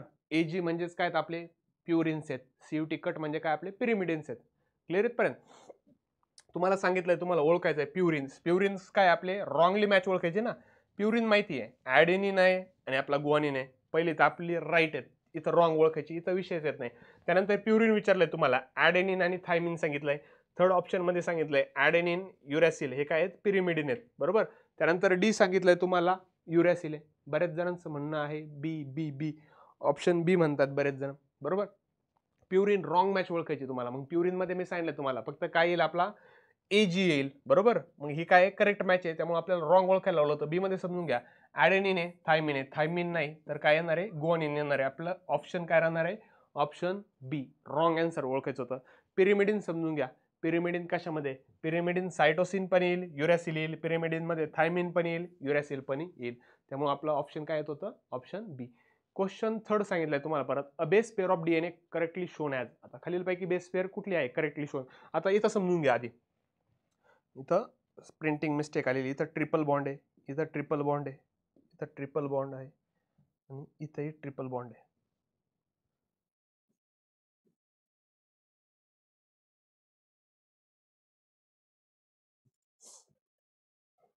Option A, option D.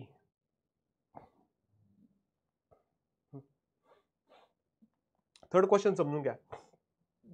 Already मी सांगितलं तुम्हाला, base pair of DNA correctly shown as adenine always pair with thymine with double hydrogen bond.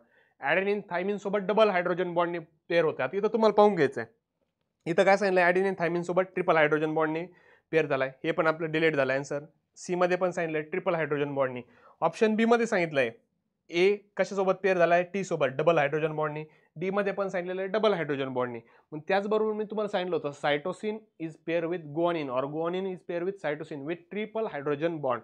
इथं पहा, सायटोसिन आणि गुआनिन डबल हायड्रोजन बॉन्डनी पेअर झालाय. मग आपलं ऑप्शन पण काय राहणार आहे, बी राहणार नाही. तर ऑप्शन काय राहील आपलं, D, A is pair with T with double hydrogen bond and C is pair with G. समजताय क्वेश्चन, सिंपल आहेत. याच्याशीच रिलेटेड क्वेश्चन तुम्हाला एक्झाम मध्ये पाहायला मिळतील. फक्त लँग्वेज मॉडिफाईड केलेली राहील, याच्या बाहेरून एकही क्वेश्चन येणार नाही, शुअर राहा. नेक्स्ट क्वेश्चन पाहून घ्या, question number 4. Complementary stand of DNA molecule.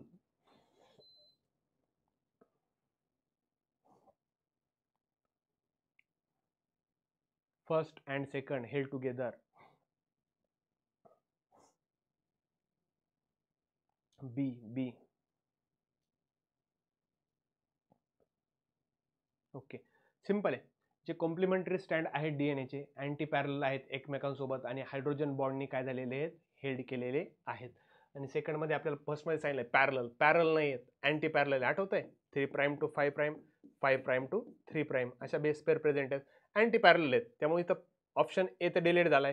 Linear सांगितलंय, लिनियर नाही आहेत. त्यानंतर सायक्लिक पण नाही आहेत. तर डायरेक्ट आपलं ऑप्शन थर्ड वरून निघत होतं, अँटी पॅरल आहेत, हायड्रोजन बॉन्ड त्यांच्यासोबत काय पेअर आहेत. त्यानंतर फिफ्थ क्वेश्चन काय सांगितलं तुम्हाला, फिफ्थचं amount of purine is equal to amount of pyrimidine was suggested bye.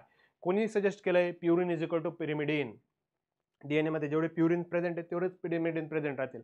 Robert Brown, Miescher, Chargaff, Khorana. मिस्चरने आपण पाहिलंय डीएनएची डिस्कवरी केली, तर चार्गॉफ इक्विव्हॅलन्स रूल म्हणलेलं आहे, जेवढे पिरिमिडिन राहील अमाऊंट तेवढीच कशाची राहील, प्युरिनची राहील. समजलंय, सिंपल होतं चार्गॉफ्स रूल. त्यानंतर nitrogen bases are attach by. Nitrogenous ज्या बेसेस आहेत त्या अटॅच झालेल्या आहेत. कशाने अटॅच झालेल्या आहेत, कुठल्या बॉन्डनी, पेप्टाइड बॉन्ड. पेप्टाइड बॉन्ड आपण प्रोटीन मध्ये पाहिले होते. फॉस्फोडायस्टर बॉन्ड तर होतेच, त्याचबरोबर काय हायड्रोजन बॉन्ड आणि फॉस्फोडायस्टर बॉन्ड. पण त्याच्यापैकी पण नायट्रोजनस बेसेस कशाने जॉईन झालेले आहेत, तर आपल्या हायड्रोजन बॉन्डनी. Question 7. In DNA stand the nucleotide are link together by. DNA stand मध्ये न्यूक्लियोटाइड लिंक केलेले आहेत, कुठल्या बॉन्डनी लिंक केलेले आहेत. इथं क्वेश्चन दोन्ही समजून घ्या, नायट्रोजनस बेसेस आहेत अटॅच केलेले आहेत कशाने, हायड्रोजन बॉन्डनी. तर डीएनए स्टँड आहेत न्यूक्लियोटाइडचे ते अटॅच केले गेलेले आहेत फॉस्फोडायस्टर बॉन्डनी. क्वेश्चन असा पण फिरकी घेऊ शकतोय. या ठिकाणी पहा, तुम्हाला हायड्रोजन बॉन्ड पण ऑप्शन मध्ये दिलेलं आहे, पण हायड्रोजन बॉन्ड कधी, नायट्रोजनस बेसेस जर आल्या त्यावेळेस, आणि न्यूक्लियोटाइड आले तर काय करायचंय, फॉस्फोडायस्टर बॉन्डला टिक करायचं. Next, Watson and Crick are known their discovery of. Watson आणि क्रिकला कशाबद्दल ओळखलं जातंय, single standard DNA, triple standard DNA, double standard RNA, double standard DNA helix त्यांनी डिस्कवर केलंय. क्वेश्चन नंबर 8 काय केलंय, तर काय केलंय वॉटसन आणि क्रिकनी, डबल स्टँडर्ड जे हेलिक्स होतं डीएनएचं ते मॉडेल दिलेलं होतं. कळलंय, ऑप्शन सी. त्यानंतर आरएनए कंटेन नावातच आहे hexo sugar, deoxyribose sugar, dextrose sugar और ribose sugar. RNA is content with ribose sugar. RNA मध्ये काय आहे, रायबोज शुगर आहे. RNA is a genetic material. आता आरएनए जेनेटिक मटेरियल पण पाहिलं होतं आपण रिओ व्हायरसेस मध्ये. त्याचबरोबर आपण टीएमव्ही व्हायरस पाहिला होता, टोबॅको मोझाईक व्हायरसेस. तो कशामध्ये राहील, प्लांट व्हायरसेसची एक कॅटेगरी आहे. त्यामुळे आरएनए जेनेटिक मटेरियल कशामध्ये पाहायला मिळेल आपल्याला, प्लांट व्हायरसेसमध्ये. सायनोबॅक्टेरियामध्ये नाही, फंगायमध्ये नाही, बॅक्टेरियामध्ये पण नाही. तर टीएमव्ही आठवा, टोबॅको मोझाईक व्हायरस कशामध्ये प्रेझेंट आहे, प्लांट व्हायरसची एक कॅटेगरी. त्यामध्ये आपल्याला आरएनए जेनेटिक मटेरियल म्हणून पाहायला मिळतंय. आता समजून घेऊ, which RNA is a present in more amount in the cell. आपल्या सेलमध्ये कुठला आरएनए आहे जो मोर अमाऊंट मध्ये पाहायला मिळतोय, एमआरएनए आहे, आरआरएनए, टीआरएनए का सोल्युबल आरएनए. आरआरएनए आपण पाहिले नियर अबाउट 80% पाहायला मिळेल rRNA. Okay, which of the following bases is present in RNA in place of thymine. थायमिनच्या ऐवजी आरएनए मध्ये कुठले बेसेस आहेत ते पाहायला मिळतील आपल्याला, uracil, adenine, guanine, cytosine. Question number 12 option A. Okay, simple आहे, डायरेक्ट क्वेश्चन आहे. In place of thymine in RNA uracil is a present and in place of uracil in DNA thymine is present. Next interesting question आहे, सोडवण्याचा प्रयत्न करा. 13 नंबरचा Chargaff's rules वरून question आहे. In an experiment DNA was found have 31% adenine, 19% guanine and percentage of cytosine shall be. एक DNA मध्ये एक्सपेरिमेंटमध्ये सापडलंय, एका DNA मध्ये 31% ॲडेनिन आहे, 19% गुआनिन आहे. तर सायटोसिनचं पर्सेंटेज काढा, किती येईल? ऑप्शन ए काय आहे 13 नंबर क्वेश्चनचा answer? What is the answer of 13 number question? 31, 38, 62, 19?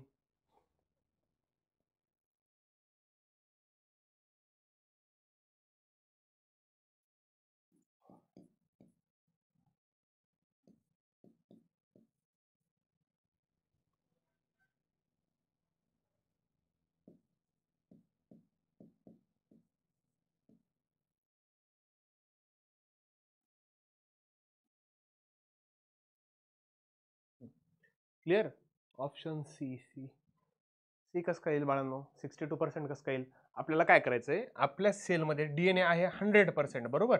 त्या 100% DNA पैकी आपल्याला सांगितलंय, त्यांनी काय सांगितलंय, ॲडेनिन किती आहे तुम्हाला? 31% ॲडेनिन आहे, 19% गुआनिन आहे. सिंपल क्वेश्चन आहे, लॉजिकल क्वेश्चन होता, पण तुम्हाला थोडं कन्फ्युज झाले बऱ्यापैकी. समजून घ्या, ॲडेनिन काय सोबत पेअर केली आहे? थायमिन सोबत. जेवढा ॲडेनिन प्रेझेंट आहे तेवढा थायमिन राहील. मग ॲडेनिन किती पर्सेंट आहे? 31. तर थायमिन पण किती राहील? 31% राहील. क्लिअर इथपर्यंत? 31 प्लस 31 झाले 62%. नेक्स्ट समजून घेऊ आता. सायटोसिन आपल्याला काय सांगितलंय? गुआनिन 19% आहे. मग गुआनिन जेवढा आहे तेवढाच काय राहणार आहे? सायटोसिन पण प्रेझेंट राहणार आहे. 90 plus 19 is equal to 38. 62 plus 38 total 100%. अशा पद्धतीचे लॉजिकल क्वेश्चन येईल. फक्त नीट रीड करा आणि सॉल्व्ह करा, क्वेश्चनला टॅकल करा. ओके, ठीक आहे. या सेशनमध्ये आपण पाहिलंय, प्रोटीन्स पाहिलेत, त्याचबरोबर न्यूक्लिक ॲसिड पाहिलेत. तर एक 10 मिनिटाचा ब्रेक घेऊया आणि त्यानंतर आपले जे एन्झाईम्स आहेत, विटॅमिन्स आहेत, ते आपण कंटिन्यू करूया.